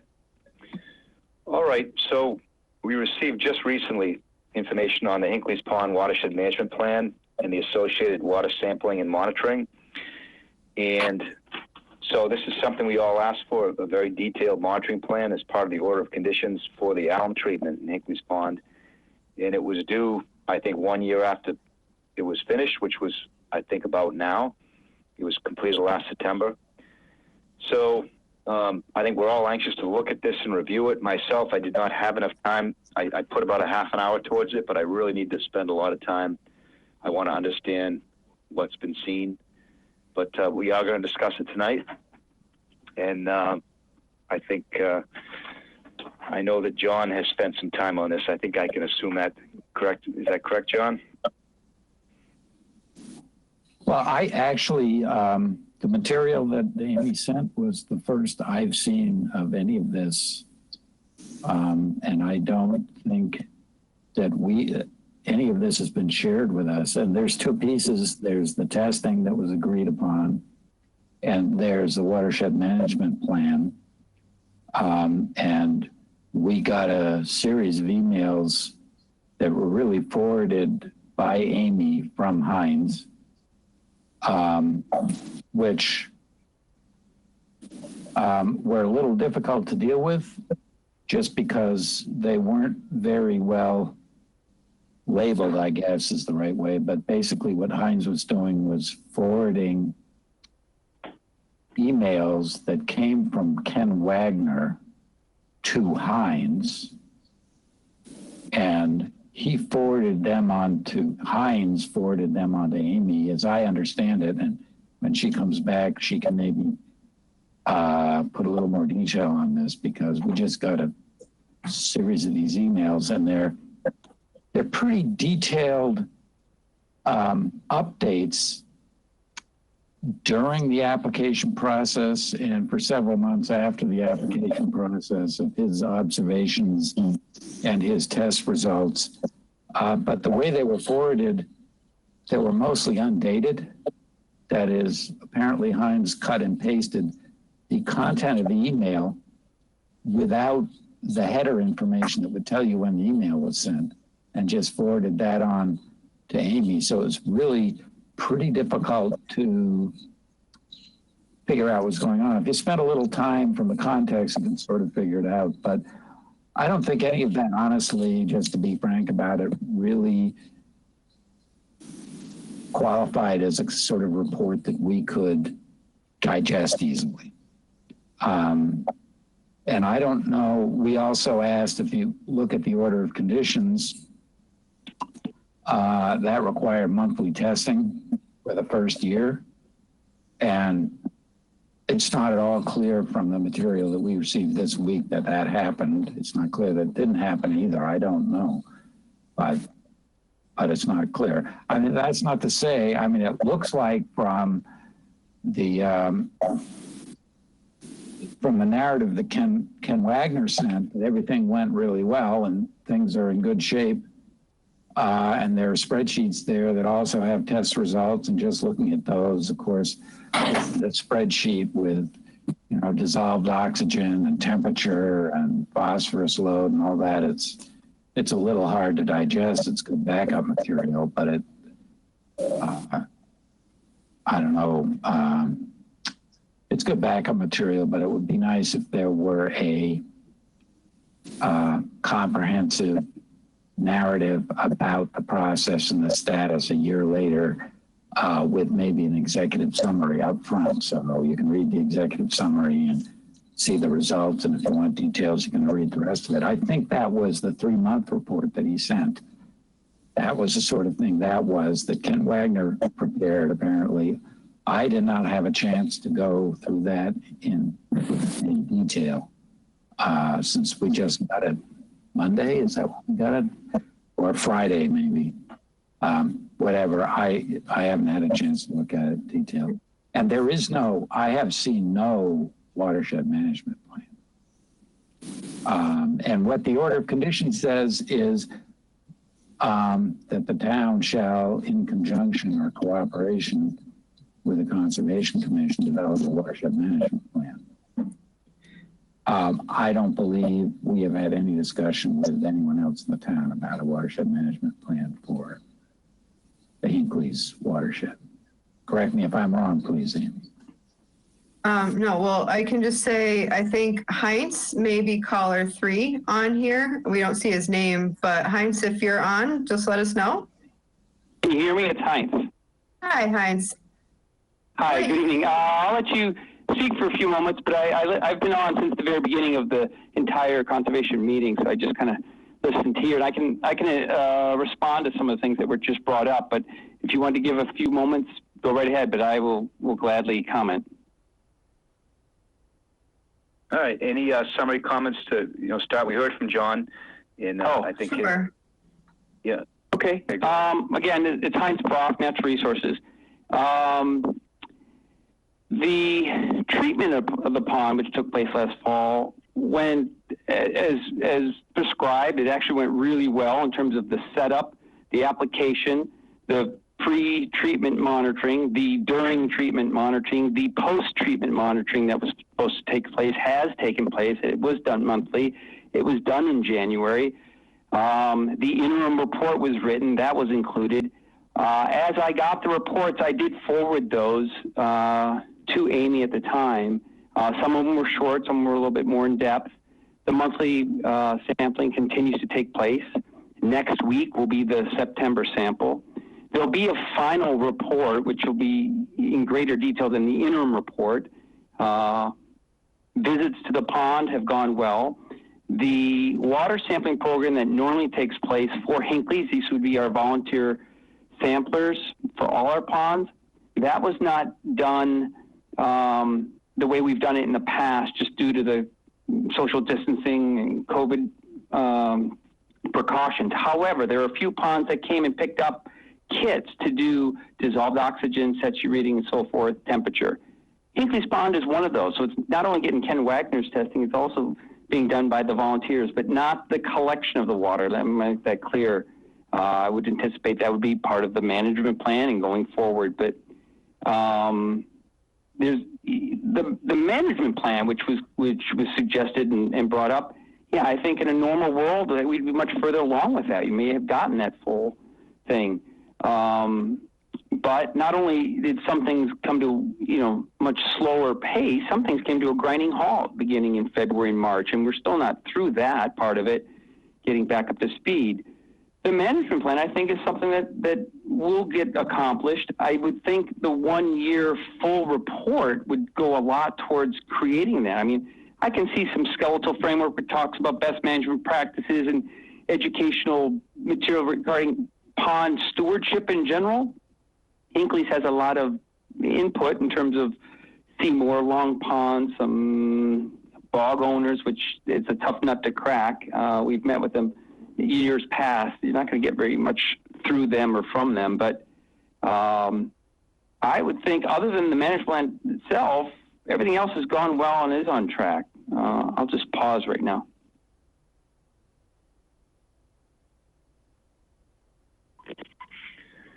Thanks, Heinz. Yep. Okay, well, I think we'll have all the commissioners have something to say. I think John made his comments, and I'm similar to John. I haven't had a chance to really assimilate it very well. Let's just go through. Amy, do you have anything you want to say up front? Just that there were a few data sets from months that I did receive. I don't know if I get them all, Heinz. If I missed them, I do apologize. I know that the ones that I did have, I have had printed out. So I will go back through all of my email correspondence on that and just say to the commissioners that we'll come to the bottom of that about the information for you. And that I be happy to help however I can in getting the watershed management plan off the ground as well. So. Yes, thank you very much. And that last burst of emails really was a summary of anything that I'd gotten from Ken. Sometimes it was just him letting me know he's going out, let's say, to collect those samples, and others would be kind of more in depth. There were some spreadsheets. There was a video taken, you know, there was a winter sample taken. So this first year post treatment was the most expensive that we've had.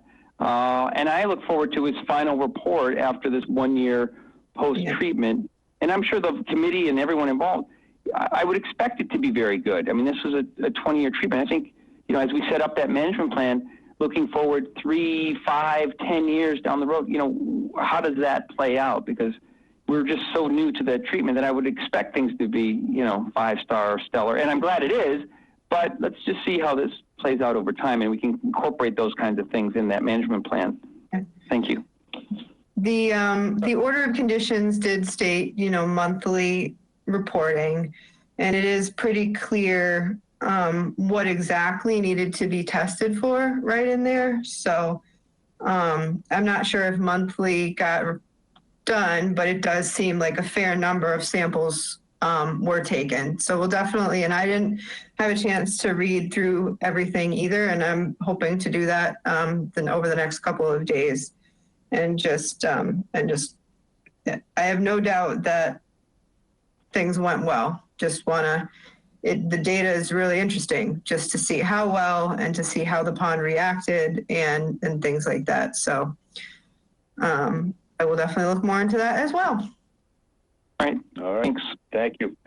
All right, let me go on with the commissioners. Stan, any comments? Yeah, I agree with everything John said, plus a few things. As just like others, I haven't really been able to digest that. When I got those emails and I opened them and I see a heck of a lot of data there, and I'm not sure what it all means. And we have 7 commissioners here trying to interpret all of this data. And what are the definitions of the data and what does it all mean? I would expect a report to be saying, okay, here was the condition of the pond when we started. These are the conditions, these are the specific measurements we started with, and where are we today? And all of this other data is kind of getting to that, but we shouldn't be the ones trying to digest all of that.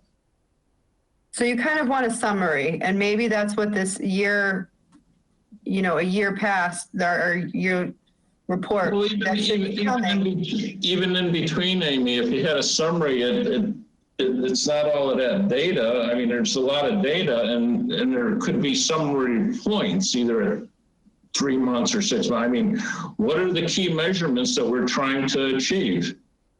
Not just throwing a lot of data as to how we got there. That's what I would like to see. Yeah, you can take all those emails. Well, the Interim Report has some expanded things, but that's why, you know, I would just send those little, you know, paragraph of information and a spreadsheet, and I would send it to Amy. I wasn't asking it to be forwarded, but if you want to boil it down to a quick summary, the pond is in very good condition. It's doing well. It's on track, and it's continued to be monitored. We can get into all those spreadsheets and data. It'll just support that final conclusion at this point. There'll be this final report, which is due in December, and I think that'll have this executive summary and a full scale. It'll have all that data too. But I think the commission was like, how's the pond doing? It's doing really well. We've had a really tough summer in terms of water temperatures, you know, sunlight, and so forth. Other ponds, not that one, and other ponds in other towns, if you've read newspapers, they've had blooms, and we've had responses to some other water bodies. And I'm pleased to say we haven't had any issues like that at Hinkley. So your summary can be, it's doing really well. Well, to me, again, my background is numbers. So when you talk the summary, I don't like generalizations. Give me the key indicators that we're trying to measure. Sure. We can give you dissolved oxygen readings, which are in there. We can give you the SETG readings, which is turbidity. That's a clarity. That's in there. You can get the No, but I'm saying, Heinz, that would be either the monthly or, you know, a real quick summary. These are the key indicators, along with all the data about It's not up. I don't want to be trying to analyze all that data. It should already be summarized for us. And you will be getting that. But I think asking it to be sampled on a monthly basis, that was a good indication. You got an interim report. I think to get a monthly summary, you wouldn't get one after January. If you'd like, I can ask Ken to give you something a little bit more, I don't know, readable, but a little bit more in summary form. I can reach out to him for that. I don't think it'll take him that long. If that's something that you think would help between now and December, I could certainly ask for that. I don't have anything else at this point. Okay, Carolyn. I really don't have much to say. Heinz, you answered somewhat what I was going to ask you to do, is to give us a brief summary in layman terms on how the pond is doing. Okay, yeah, and I'll try to do a little bit. I mean, just from, I've been out at the pond. I've gone out on the pond. The volunteers that I mentioned that normally collect water samples for us haven't collected water samples, but they've done SETI readings. That's the clarity, and the clarity has been really good. And Ken mentioned some of that. He had the actual readings with some of that in terms of meters. Dissolved oxygen has been high. That's good.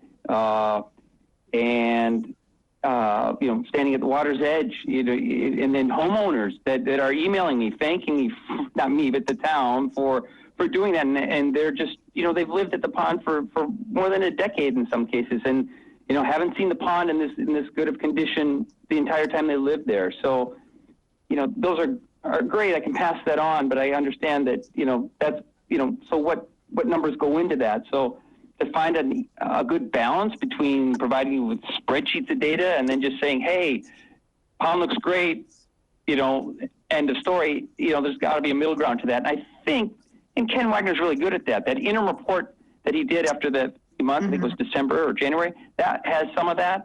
But this final report will have a combination of all that. But just to quickly summarize, the pond is doing really well considering what it used to be like and the treatment it received and the monitoring that has taken place since then through Ken Wagner and his updates in the way that he's done them.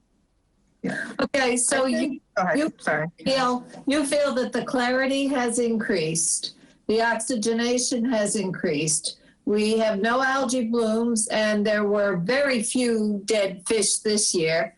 Any other markers that general markers? Yeah, you used the word feel, and I know that it increased, especially when those readings were beginning to take place, and the video recording that was asked for afterwards that Ken did.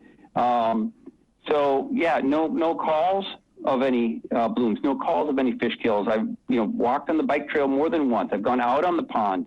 I've been to more than one homeowner's dock and stood there, and I've gotten emails, at different times of the year explaining and thanking the town for what they've done. They did a kind of a public letter to the town administration as well. So it was just more than just the treatment. There was, response that wasn't required, that they reached out. And again, it's really been, we're approaching 1 full year. September is when it was treated. So that's what I can tell you at this point. Good, thank you. And we look forward to the final report. As do I. Okay, let's see. Jim, any comments? No, I don't have any comments on the material. All right. Ernie? Yeah, Heinz, again, when is that final report going to be available? It's due in December. All right.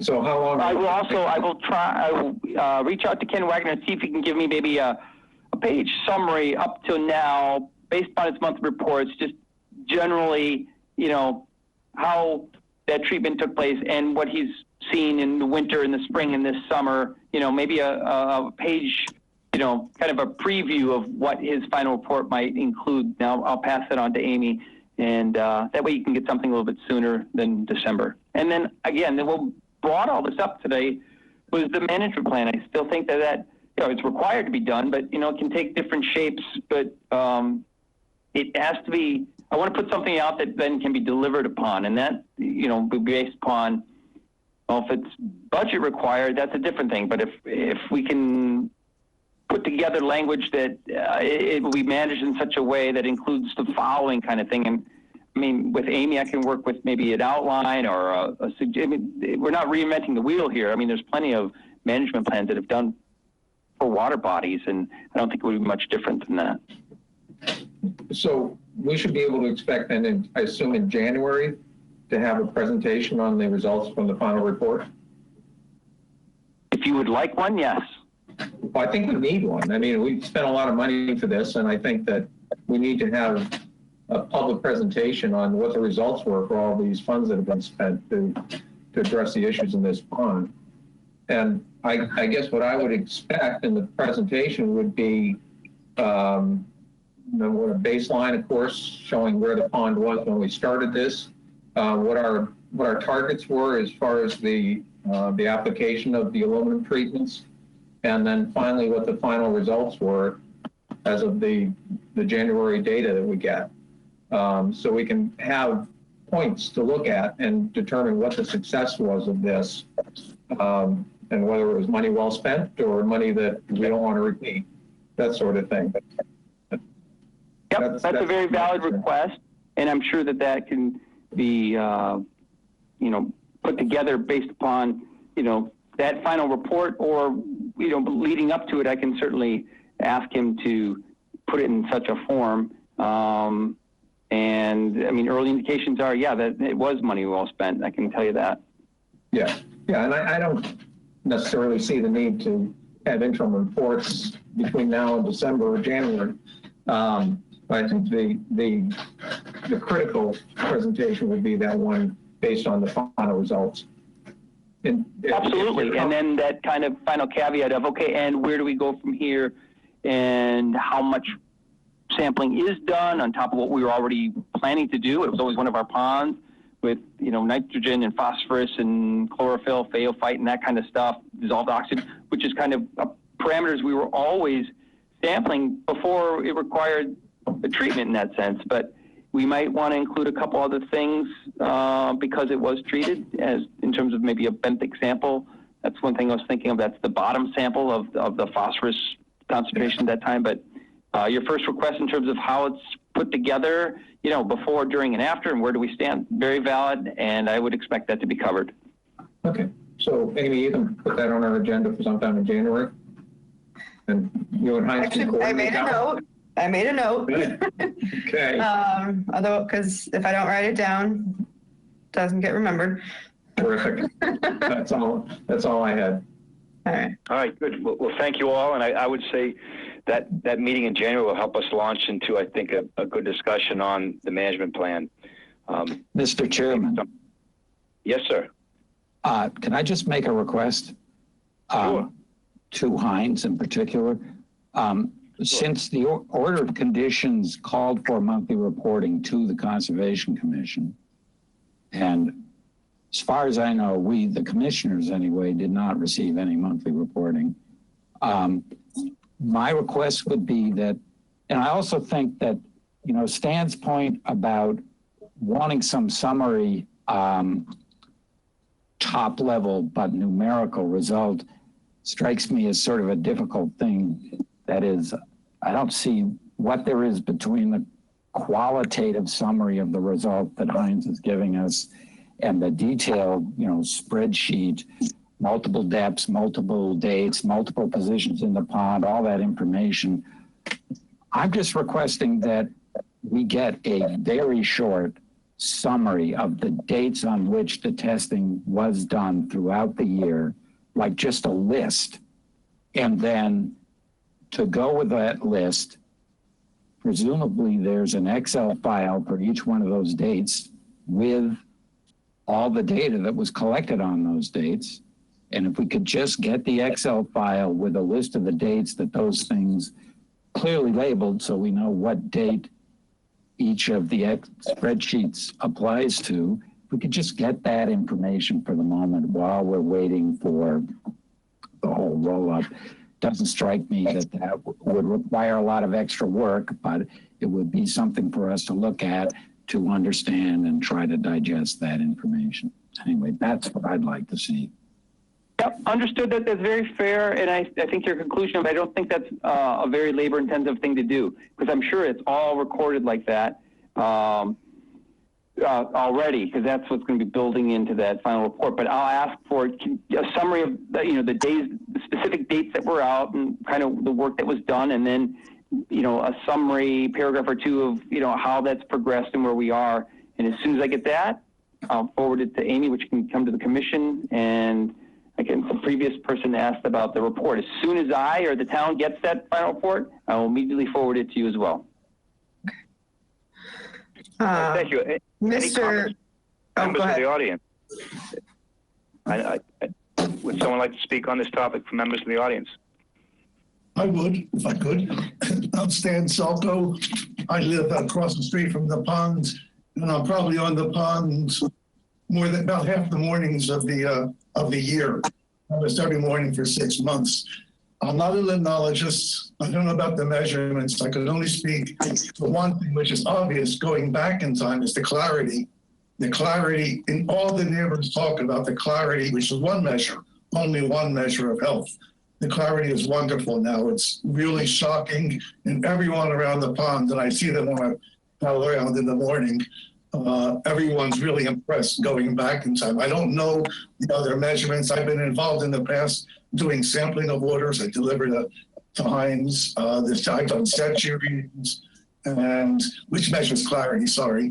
And the clarity now, there's just no comparison. It's worlds apart. So going back in time, and I really trust Ken Wagner, and I'm looking forward to hearing his report, because that man, I think this really, I've talked to him a couple times on the pond, and he knows what he's doing. My concern is going forward. When this commission approved the alum treatment, and I attended different meetings of yours a couple of years ago, a year or two ago, the comment was made that the town CPC was investing a lot of money for alum treatment. And what are the neighbors around the pond doing?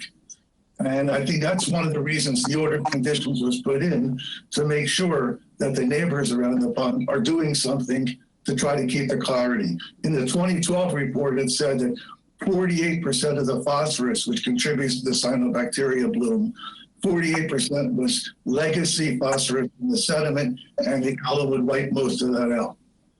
The problem is 52% comes in from stormwater, from lawns, from septic systems and all that. And I am really looking forward to seeing, because this is not just Hinkley's Pond, this is West Reservoir, the Herring River, and everything out in the estuary. And I'm really looking forward to a comprehensive management plan, water management plan, which I hope is forthcoming. Looking forward is my concern. Looking back, Heinz, you and Ken and everybody else involved, and I should say Heinz was involved in this over years when CPC rejected it a couple of times. Heinz been persistent in pushing this forward, and I think I appreciate that very much, having seen what he's done, but I'm concerned looking forward. And I'm Deb Selko. Speaking for, again, the residents of the pond, and I'm one of the co-presidents of the association. People are eager to know we're so excited that someone's going to give us a plan that we can participate in keeping it clean. But there are all kinds of ideas. Could we do this? Could we do this? Could we test the water? Could we do this? And we're kind of waiting for guidance. So we're looking forward to whatever comes next, and are very glad that the town and Conscom are, I'm not sure exactly who all is making this plan, but we want to work with you because we are very grateful for the pond. Well, thank you very much for attending and offering your comments. It's very encouraging. All right. Any summary thoughts, Amy or Heinz?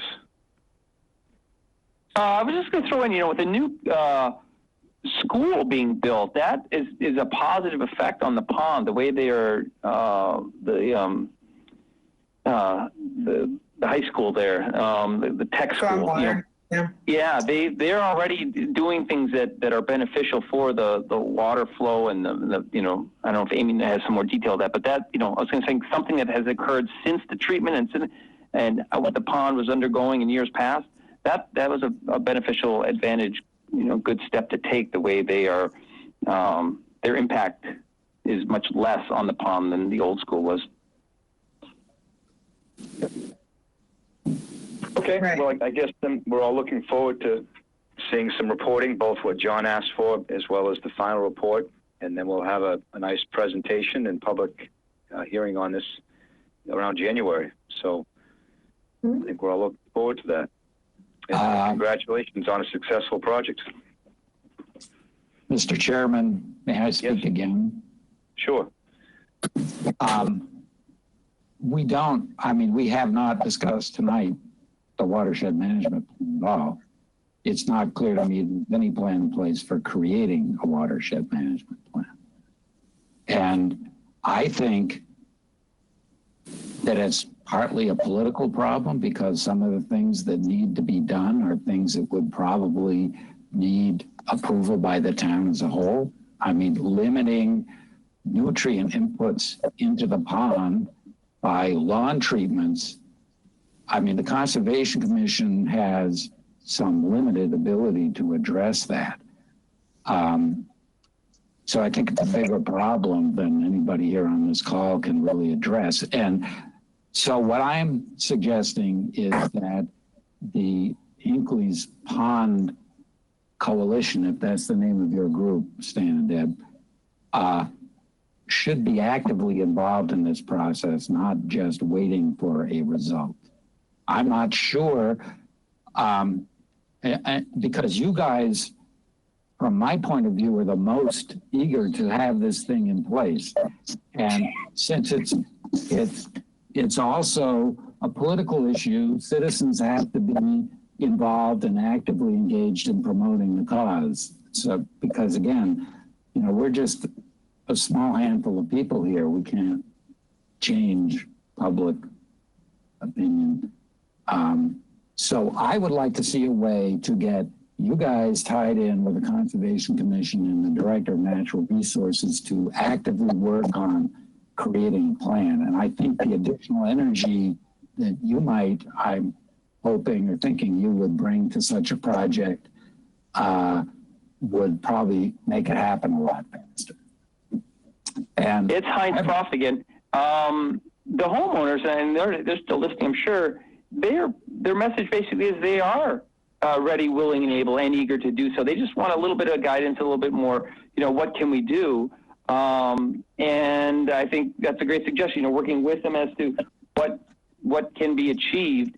You touched on the political part of it. There's a little bit of that, but there's also going to be a financial portion of it if it involves certain steps. And, the town back in March within town departments and budgets, things that were already being done within normal were frozen. So any new ideas have been completely put on. If there's something beyond a back burner, that's where that is.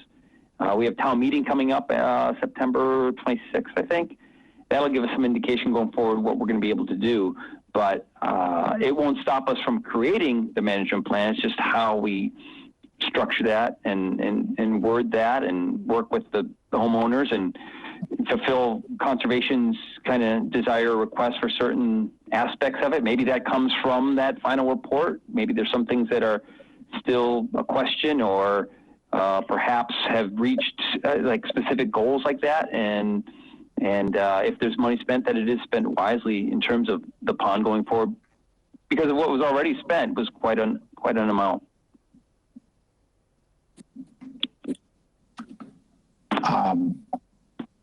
Unfortunately, I don't have anything any more concrete to suggest than what I just suggested, but I think the ball's partly in your court, Stan and Deb.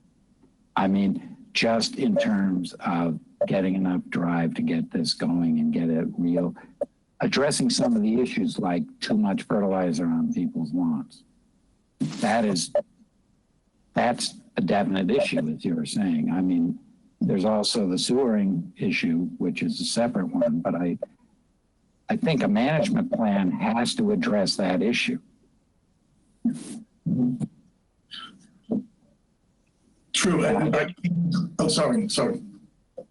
Well, I was going to say, I think, John, this will certainly be stuff that we get into, and I think there's going to be some good focus as we have the reporting on the alum treatment. It's absolutely something we all want to deal with, so I wouldn't be too concerned about it losing focus or not having focus when the time comes, because I think you've heard from Amy, you've heard from Heinz, myself. I mean, we're all going to dig into this, and so I think it will have some good definition once we have the reporting to digest. So I will certainly bring it up when the time comes.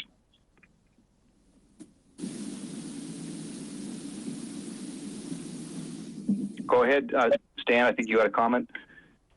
Yeah, all I can say, I guess, is not all of the things that I see require money. So things like, what is the Conservation Commission's position when people have a lawn going to the pond and pour fertilizer on the lawn? Is there a position on that? For new applications it's hard to kind of go back, but any new applications for properties that are waterfront properties, regardless of what type of application it is in front of the Conservation Commission, whether it's vegetative or house, we always put the condition on that no chemical application, including fertilizers, pesticides, herbicides, can be used. And the way we've been doing that, I mean, is really when applications come forward for things like docks, vegetative management, new houses, et cetera, that those conditions, it's not just it's actually a regulation on a document that gets put on their deed. So, and there are some, we actually have already fined one or two folks where we put that condition on, not on Hinkley Pond, but on another water body where we found them to be not complying with such things. So we're starting. I may stand, to another part of the answer to your question, though, is it's not all Conservation Commission. I've always held that it's education. People don't understand the benefits of a nice pond versus a nice lawn. And, once they do, I think, some light bulbs will go off around any body of water where they can see that. But for the most part, they don't know the correlation between the two. And that's where we've got to educate them and make them understand that there's a direct impact on the pond to having a nice lawn. I couldn't agree with you more. The problem, though, very honestly, is so we have a pond association. We go to an annual meeting and we say, don't pour fertilizer on your lawn within a certain distance of the pond.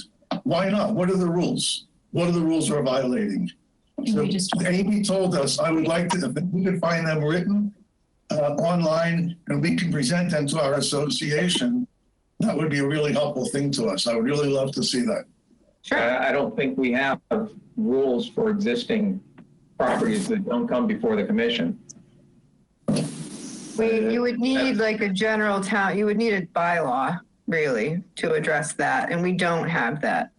It's when people come in front of us that we can put the conditions on. If they're doing something to their property that requires conservation permission, that's when we put the condition on.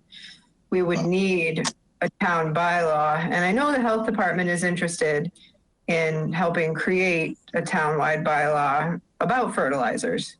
That's all I can say for right now. And that's why I was saying it's a political problem. It is political, and if you want to find bylaws, you could look at Canoes. I think Orlean has the same thing. Neighboring towns have it. Oh, yeah, I've looked. Okay. In the past few years, as John stated, we only have jurisdiction over our little area. I understand. But it really, I mean, the watersheds, it's not so much just the people who are immediately adjacent to the water or with a 100-foot buffer. I mean, the watershed to I mean, this is the Herring River watershed, is massive. So, you know, you have people fertilizing who are a mile away, but it's eventually still making its way into it is still part of this watershed. Yep. So. I just wanted to chime in because, you know, there's also this kind of, Amy knows more about this, you know, trimming that's where bushes and more of a shrubs close to the water. And would really be very helpful. Yeah. But the comment of being it more educational, I think is going to go a lot further than, I know other towns do that, but if you start down that path of that bylaw regulation, it's got to have some inclusion of who becomes the fertilizer police. And that becomes a much greater, well, my estimation, headache and nightmare. I agree. I agree too, but at least it expresses the desire of the town, what we would like to see, whether or not you abide by it. Then the association can go to the members and the people around the pond and say, look, this is what the town would really like to see. Now, you can't appeal to anything. I believe, I'm an educator, I believe in it, but we need something to back it up, not just Stanley once. That only goes so far. Well, I would think, you know, and this goes along with what John says and everything. I mean, why couldn't the association take that stand knowing the impact that it has on your pond? It doesn't, I mean, that's fact. I mean, the fertilizer is going to impact your pond. So as an association, I mean, I don't know that you can police it. I mean, you can, what's the right word? Have that as a requirement or a request. You can't necessarily make everybody do it, but that's your stand that you'd like to take to improve the quality of your pond. And to be really fair, you know, we've been pretty proactive on our website and put out lawn videos to help people figure out how they can deal with their lawns. And, you know, we've been pretty proactive in this. It's frustrating to not be able to have a list of this is the record. And Amy and I, we've gone back and forth on language of how to make it say exactly the right thing. So it's not like there's no work being done here, but we appreciate, I mean, we see this as a problem, and we do see it going forward that the management of it is, you know, we feel like we've been doing this work. And so it's really nice to have someone else grabbing hold and saying, we're going to make a plan. And we're saying, okay, good, we can go along with you and help you make this plan. But, you know, it's good to have someone else working on this too. Mm-hmm. So thank you. And we'll jump in, you know, but I'm not seeing how I can run it. I don't know how I can make it go. No, not asking you to do that, just to be a part of it. Thank you. Ready.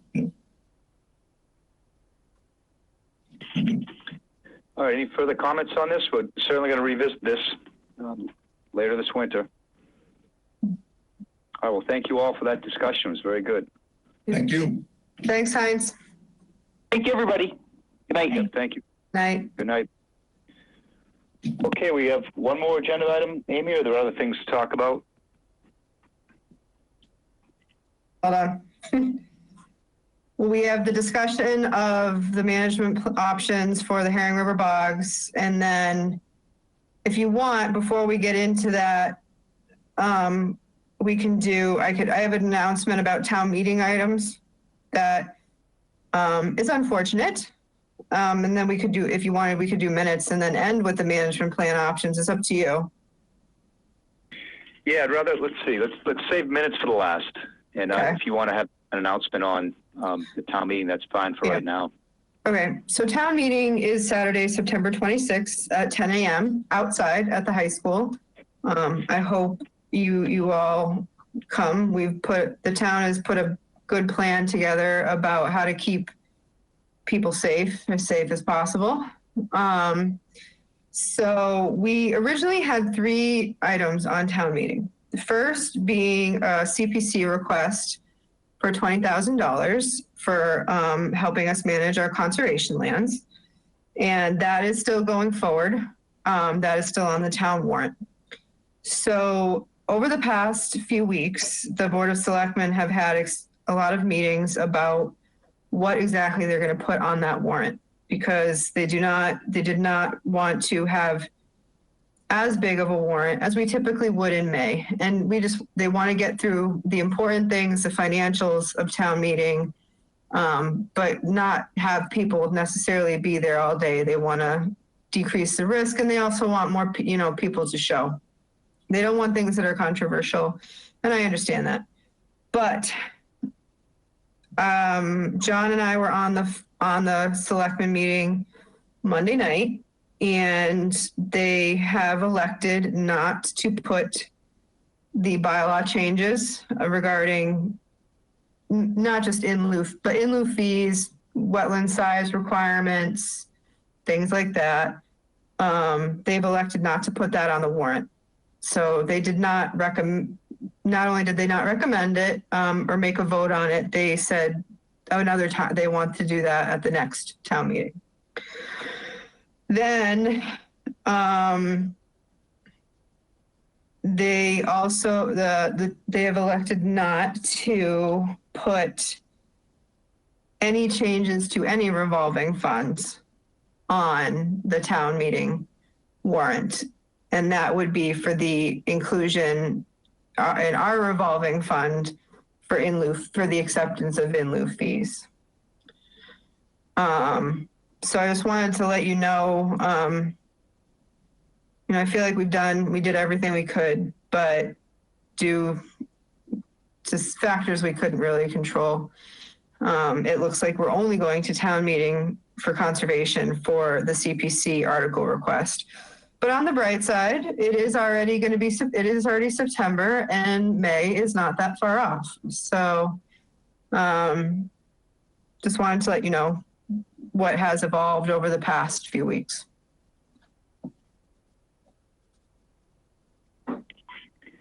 Thanks, Amy. Yeah, this happens. Looking ahead, I wonder, we spent some time talking about dock and pier regulation changes. Yeah. Would that also need to go to town meeting as well? So again, regulations don't. So if you're talking about the bylaw would. So if it's a bylaw change, which again is kind of your overarching set of rules, that has to go to town meeting. But if you're talking about things like, for instance, for dock and pier regulations, things like spacing between boards, size of floats, those things are more regs. But if you're going to make any type of prohibition or large change to requirements, then that has to be a bylaw. And that would, if all goes well, and we do have a May town meeting, the submittal for that article would be end of January. So. Okay. Well, just looking ahead for that particular item, it's something I want to see this commission spend some time on once we get past the, the West Reservoir Bog Management Plan, which we'll talk about soon. So that's a goal that I have. Mm-hmm. So I do hope you all still come to town meeting. They did decrease the quorum size required, which is normally 150. They decreased that to 100. But I do have a feeling that it's a Saturday in September. Hopefully, if it's a nice day, hopefully we get a really good turnout to support the town. And right now we're going on a month-to-month budget, which is very difficult. We can't plan ahead at all. So being able to, the budget is greatly reduced. It's $39 million budget.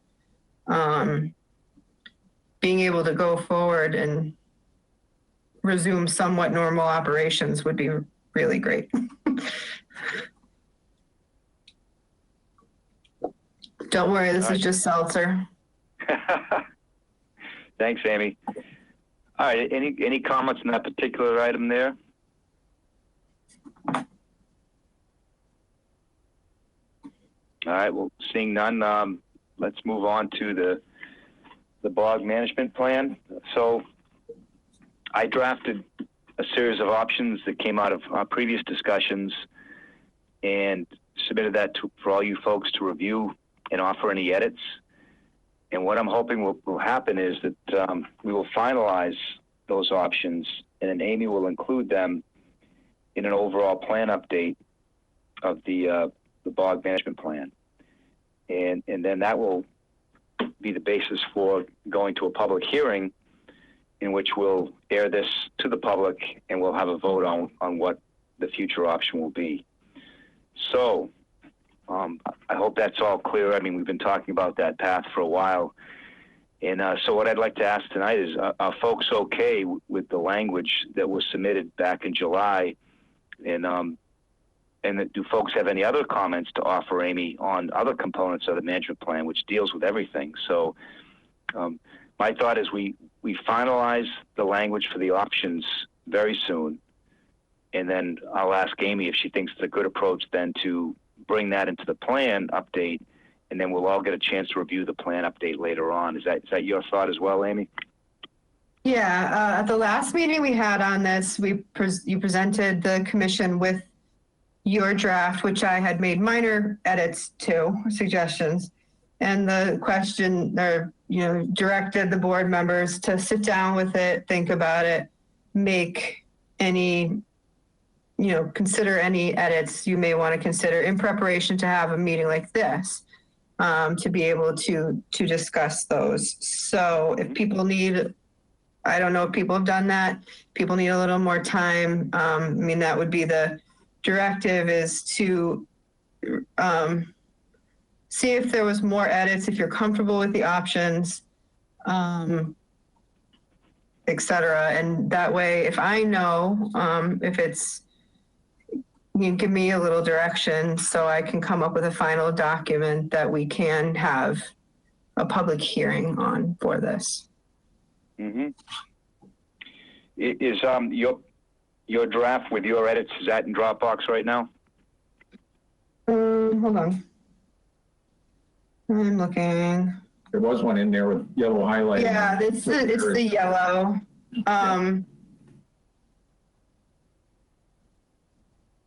It's just, and that was just suggestions. Yeah, it is in Dropbox. Most of it is just wording, but some of it is a little bit like clarification type stuff about what each approach would mean. Like option 1, I added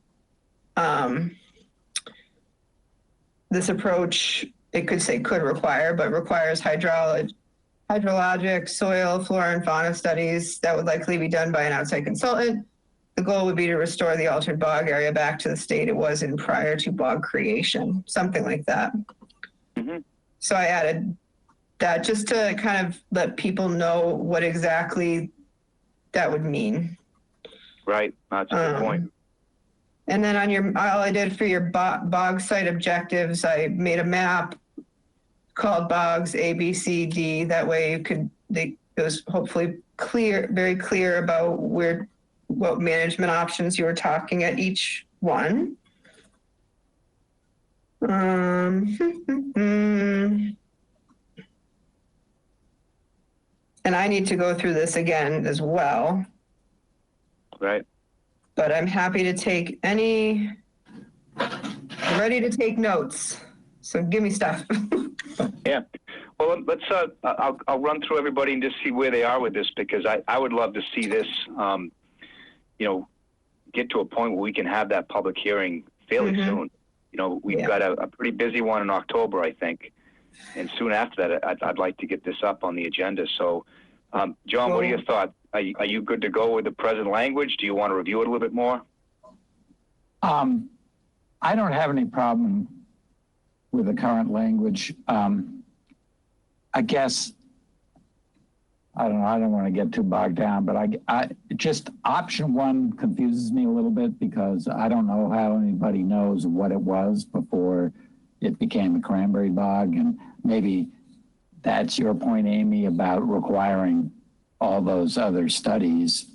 But it seems to me that it's pretty clear from the way it's written that option 2 is the favorite option because there's more detail there than anywhere else, among other things, which I don't have any objection to. So, but then the objective is to have a public hearing, and your notion is that after the public hearing, getting input from citizens, this would be modified again, and then we would vote on some final choice amongst these options as they might be modified after a public hearing. Is that correct? Yeah, that? My thought is that, we've had 2 public hearings on this. So I would say that we just receive public hearing and vote. I don't know if we need to, go through that further because this has been aired twice. We've had a lot of discussion. That would be my plan, is to have the public hearing, give the public a chance to digest this document, and then vote that night. So issue the document well before the hearing so people can read it and digest it. Okay. That makes sense to me. My recommendation would be to do this as a separate. I don't know. Honestly, I know what our file load is coming. I got a boatload of files, applications in recently. I don't know if we're going to have a slow meeting.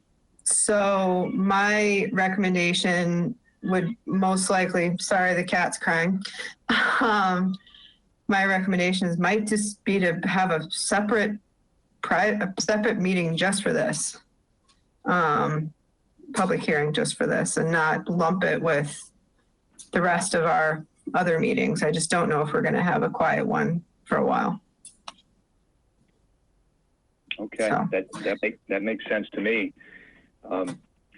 John, to your point on option 1, where I think you're right, it isn't all that clear as to what it's getting at, but I guess one big point I had was that most of these ecological restoration efforts have focused on main stem rivers that had adjacent bogs, and it led to really the full restoration of that main stem river channel, whereas this section of bog isn't that. It's not really even a tributary. It was just like a joining wetland. So it's not really a high target for that type of restoration. And I think Amy's comments will probably clarify that a little bit, and maybe I can add something as well to that point. I just made a note. We can definitely do a little research, and it really was just kind of it wasn't a mainstream channel through there like the Coldbrook system is. But I think it is a good idea to at least tell people in 1 or 2 short sentences what this area was prior to it becoming cranberry bogs, and that we can add that. Okay. All right, Stan, any thoughts?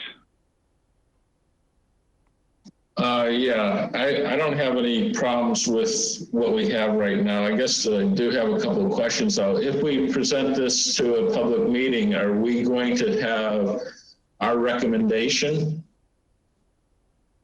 Which I would kind of agree with John, it's probably 2, because I mean, number 4, we've kind of been down that road.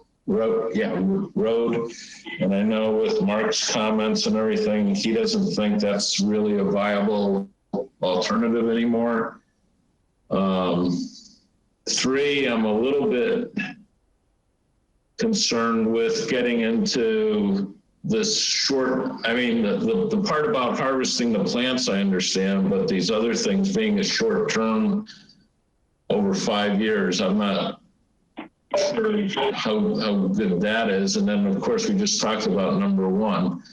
So yeah, I guess we're leaning towards 2. And would that be our recommendation at the public hearing? That's a good question, and I feel that it is, given the discussion we've had to date.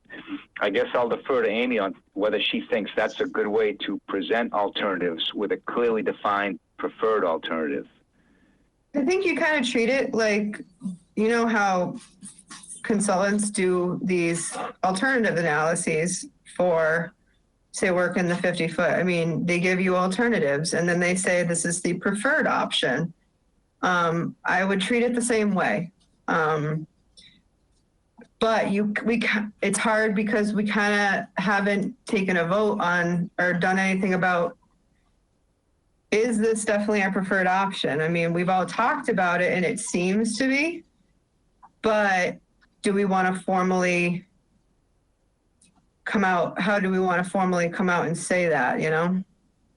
Well, I think we should, I mean, right or wrong, I mean, whether everybody agrees with it or not, I think we should have what our preferred option is, because otherwise I think we'd have, well, maybe that comes, so maybe that'll come at the next meeting that we have.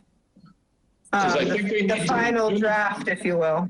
Right. I think we need to be, I mean, whether everybody agrees or not, I think we need a unified opinion here or proposal. I mean, we don't want to be fighting between it or, you know, or right.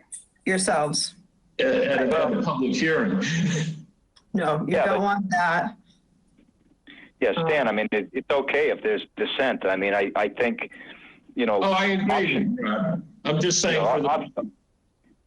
Option 2 has a sentence that said, this option has received the most support among Conservation Commission members during the 2 recent public hearings.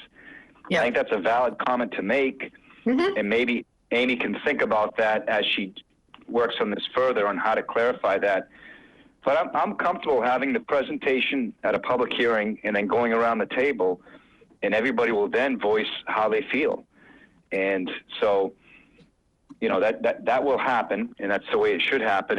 If we want to have some language up front, then I think Amy can consider what's appropriate. But it's you don't want to have bias in a listing of alternatives. But I think you can state what has happened with previous public hearings. And so that's probably the way it should go. Okay. Yeah, I'll think of that and how we can do that.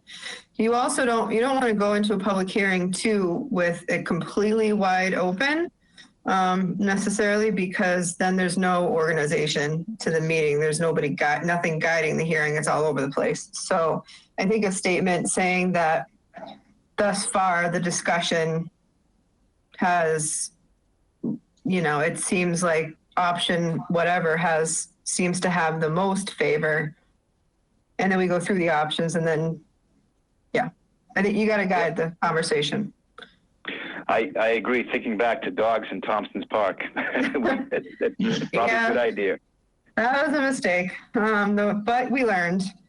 Yeah. Okay. No, good point, Stan. Carolyn?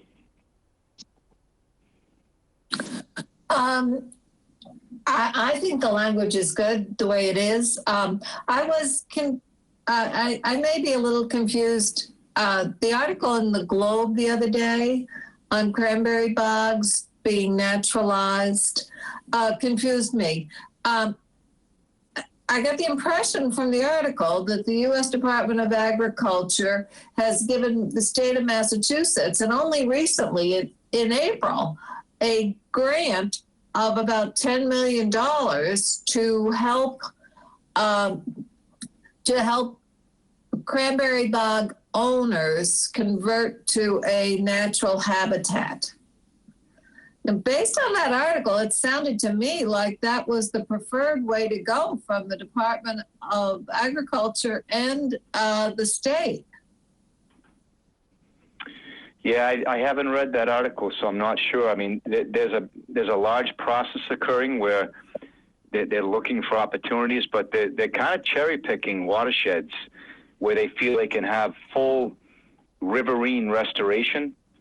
You know, Coonamessett River in Falmouth, Eel River in Plymouth. We talked about this before, and I wasn't sure how this was falling in. But when I did a little research online, and I sent you the link, Amy, it looked like a new amount of money was coming out. I haven't had a chance to kind of look into that farther, Carolyn. I'm sorry. That's okay. I did get it. So it looked to me like this was a new move, a new push on their part. So if that's if the Department of Agriculture and the state is leaning toward giving cranberry bog owners money to help convert to a naturalization stage. If we're choosing anything other than that, are we swimming upstream? And if some money is available, does a town qualify as a cranberry bog owner to apply for some of that money? Yeah, I think, again, you've got to look at what the habitat was and what it could be.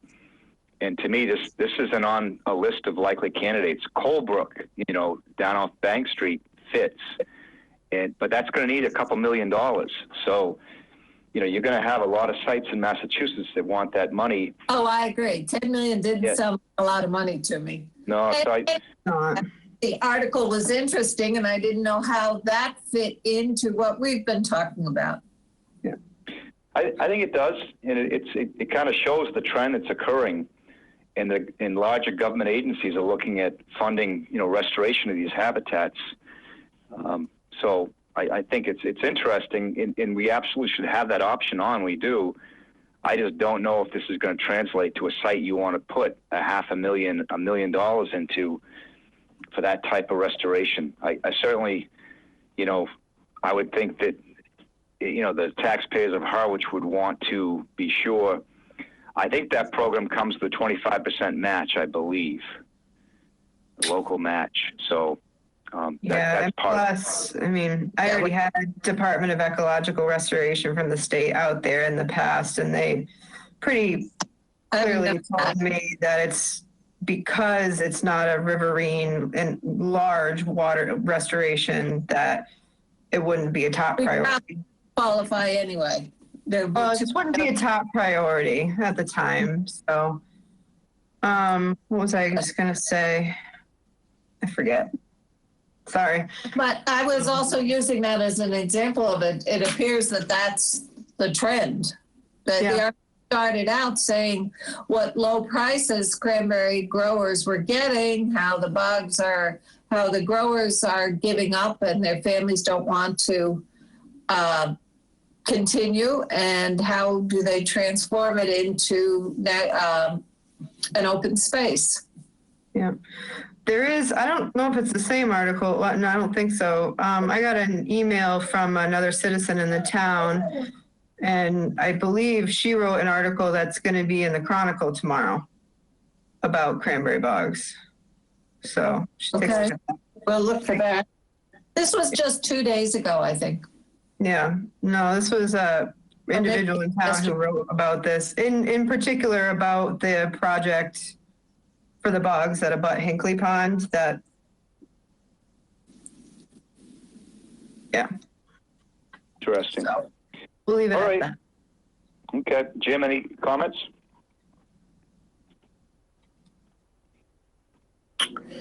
Yeah. So I'm generally in favor of option 2. This has been discussed before. And I do agree it might help to clarify things before public hearing. One option might be to just do a simple vote on that. I did have one relatively minor edit, though, in relation to the mowing. And I think it states that an 8-foot perimeter is to be mowed around the bogs, basically. But the current path is doesn't necessarily go right to the wetland edge itself. Right. In many places, there's ranging from a few feet to even 20, 30 feet between the path and the edge of the wetland.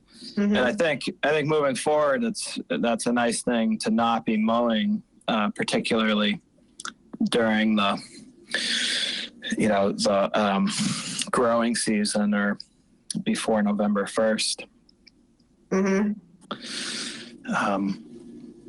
So maybe if it could be clarified that an 8-foot path is to be maintained in its designated area, which can be defined at some point, essentially where it is now. And I think that could be mowed a few times a season if necessary, depending on how much it rains, and maybe a couple times in the spring, and then it can be let go for the summer. But then I'm thinking there's probably some other mowing that should be done only once per year, and that would be done after November 1st. Right. And that could be done from the path to the wetland edge, for example. And I had mentioned before that we might want to consider keeping some of the existing meadow areas as meadow areas. So. Got it. I'll play around with the words, but I got your gist. Okay. All right. And yeah, that's about it for me. Good. All right. Thanks for that, Jim. Ernie? Yeah, just a couple of comments.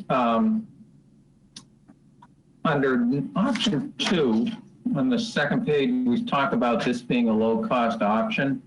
And that raised the question in my mind, well, what's the cost for the other 3 options that we've listed here?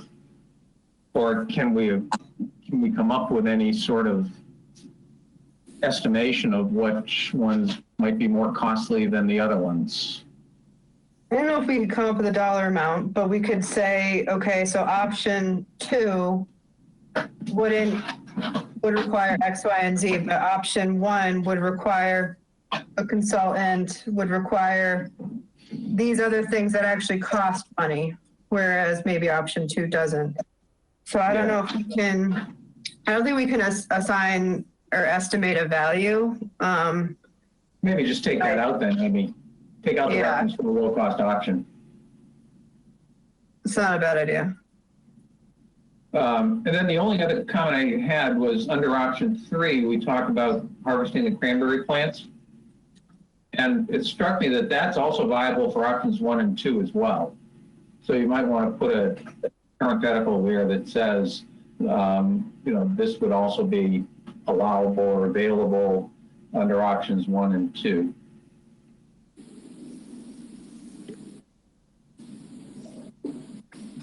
Okay. Other than that, I think it's looking real good. Okay. Still don't know who's going to open that gate at 7 o'clock in the morning. Yeah, that's a tricky one, but I think for that period of time, I think we can piece it together. Yeah. Okay. I actually think the evening closing is probably tougher because you might have to chase them out. Yeah. Yeah. Right.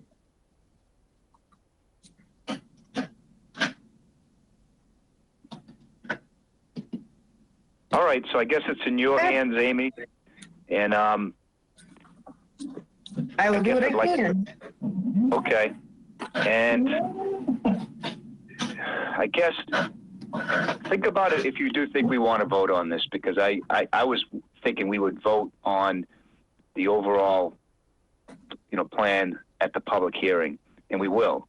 But if you think we need to have a preferred plan, then I would want to see a vote next time we meet. Yeah, I think and I think having a preferred plan would be a good thing, but you're not necessarily binding yourself to it. Like that way, if there are major changes that come up at the public hearing, you're still open to it. Okay. Okay. Carol? I think we have to make sure that we don't go into the public hearing though with a closed mind.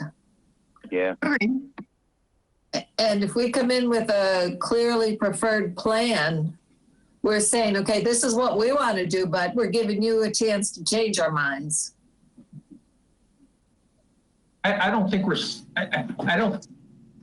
well, bear in mind, we spent a lot of time and energy on this thing, and we've really done a lot of analysis about these 4 different options. So I think it's in our interest and the public's interest too, to at least let them know what we feel is the best option based on all the time spent. I see that too. So I guess we'll have to, it's how we describe that preference. And I think it should weigh heavily on discussion under, open meetings. And maybe we put the dates down that we discussed it. And then Amy, you know, if you think if you want us to vote next time we meet, we can. I don't mind just having language that this has been preferred among Conservation Commission members via discussion in those meetings. But I also don't mind having you think about that, because we want this to be successful, and we do want to get input. We know we're gonna hear, you know, similar arguments, and we do want to have an open mind. My thought with being open-minded is if somebody wants to step and say, hey, I want to organize an educational component with a tech school, that's the type of thing that I would hope would come up with a public hearing, is that type of interaction that we're not going to organize, but that's a feature of option 2 and 3 that could come out in a public hearing. I get scared by things like that comment at the last meeting where there was that issue being discussed where cranberry farming was being romanticized here in the town, you know, and people just can't get beyond that. And that's going to be difficult to overcome for some people too, I think. Yeah, you're right. No, you're absolutely right. The educational piece would have to be really functional and have to have a real champion probably at the school for it to happen. And it can't be, I think you're right, it can't be romanticizing something that's happened before, and it can't change the pathway, which, you know, option 2 would put towards more of a conservation approach. So are we talking about a public meeting on GoToMeeting? Yes. It has to be. Yeah, unfortunately. But we will put out the... Now, do you think people would be more apt to participate if we had it on Zoom?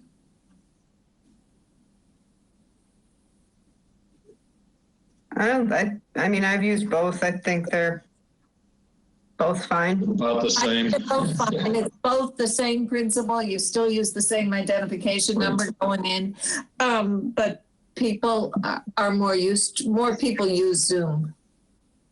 Yeah, the town has elected that not to be its choice for media. I have to get very specific login credentials to have these meetings.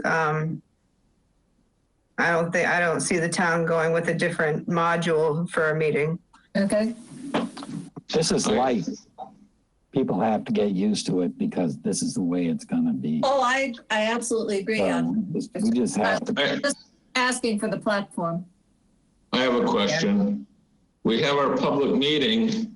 What's the final result? The commission makes a decision. We formalize the management plan. So it's still up to us to make the final decision. Yes. Absolutely. But you have to have a public meeting saying that you fully vetted it, you gave people the opportunity, you put the information out there. It is your decision. And that town meeting is going to limit the amount of time people can talk, aren't they? Did I read that? Well, this isn't going to town meeting. I know, but can we limit the amount of time each person gets to talk? Sure you could. Yeah, that's through the chairman. If things get to be redundant, then it could be cut off. And you can state that kind of at the beginning. If we get a huge turnout, you can say, you know, if somebody has already made the same comment that you want to make, please don't. Like I went to one of the meetings like a year or two ago about the bridges. And as part of that, they said, this is what you're limited to in terms of time. Yeah, you could do a time limit or you could cut off redundant conversation. That's Brad will be responsible for that. It's Brad. I learned a lot with the 2 Thompsons field hearings, so I cut my teeth on those. Yeah. So okay. Yeah. All right. Well, this is a good approach. And I'm looking forward to, you know, I can't wait to have the management plan because it involves a lot more than just the bog management. And so I think it's going to be really a good document to have us update. And then we can move on to the next things to work on, like Hinkley's Pond and, you know, docks and piers. Docks and piers, yep, always something. Yep. So But it's great progress I think we're making as a group on these things that, you know, it really is impressive to me. So, all right. Anything else on this? Are we ready to move on to, I guess, minutes? Well, I'll let everybody know real quick that Nikki had her baby. And on Monday, everybody's doing good. And so her name is Evelyn. Wow. And she has, William is the older 3-year-old brother. Just to let you know, also, I've been given the go-ahead to hire a part-time temp. And I offered that position to somebody today, and they're going to start next week. And that's really just we get a lot of phone calls. We get a lot of file, requests, things like that. So just somebody who can help with the administrative tasks and some of the easier permit, like fill in the blank type stuff. So I'm going to have somebody 19 hours a week starting next week. Nice. Her name is Melissa. Okay. Very good. I gotta let the dog in, but so the executive session minutes, all you need to know is you cannot talk anything substantive. If there are any typos, which John sent me one and I think I fixed it, we can talk about that, but we are in open session, so we really only can talk about typo type things, okay?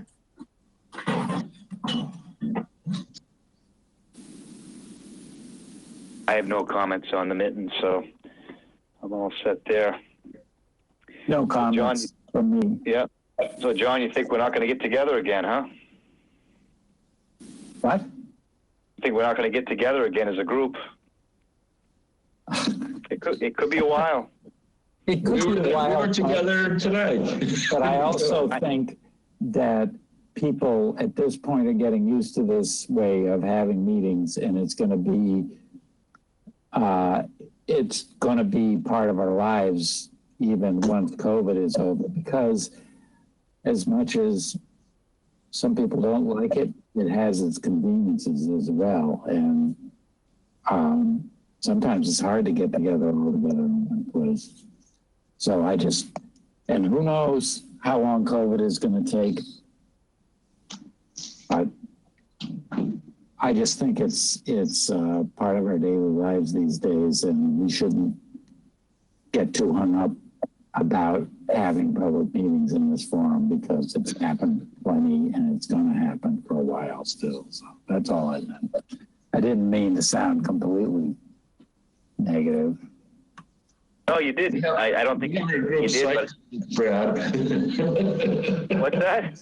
I said, we have our group, we get together on our site visits. I know. Yeah, I would like to join you guys. That's something I'll have to do. Wednesdays, a lot of construction this season for me. I'm working outside building fishways, and it's fun, but I'll join you guys one of these days. Well, if you know of like a certain day that's better for you, maybe we can work around that too. Yep. I think, we bounced around Fridays. I think Fridays were not good for Stan. You would think I would have more flexibility because I'm not going to our lab very often, but it just seems that Tuesdays and Wednesdays, I'm off Cape on, job sites, at least the last 2-3 months. It's been that way. But I'll try to get together, and especially if there's some, bigger sites, I'd like to do that. And yeah, you're not being too negative, John. I think it is reality. I kind of lament over, I enjoyed meeting everybody and meeting people who came before us, and, that was a more enjoyable forum. But I think you're absolutely right. I used to get on a plane a lot to go to these interstate meetings, and that's going to just stop. That stuff is, for cost reasons too. So, all right. I think you have very few comments on this, Amy. Anybody have any edits for those minutes? Sounds like we're all good.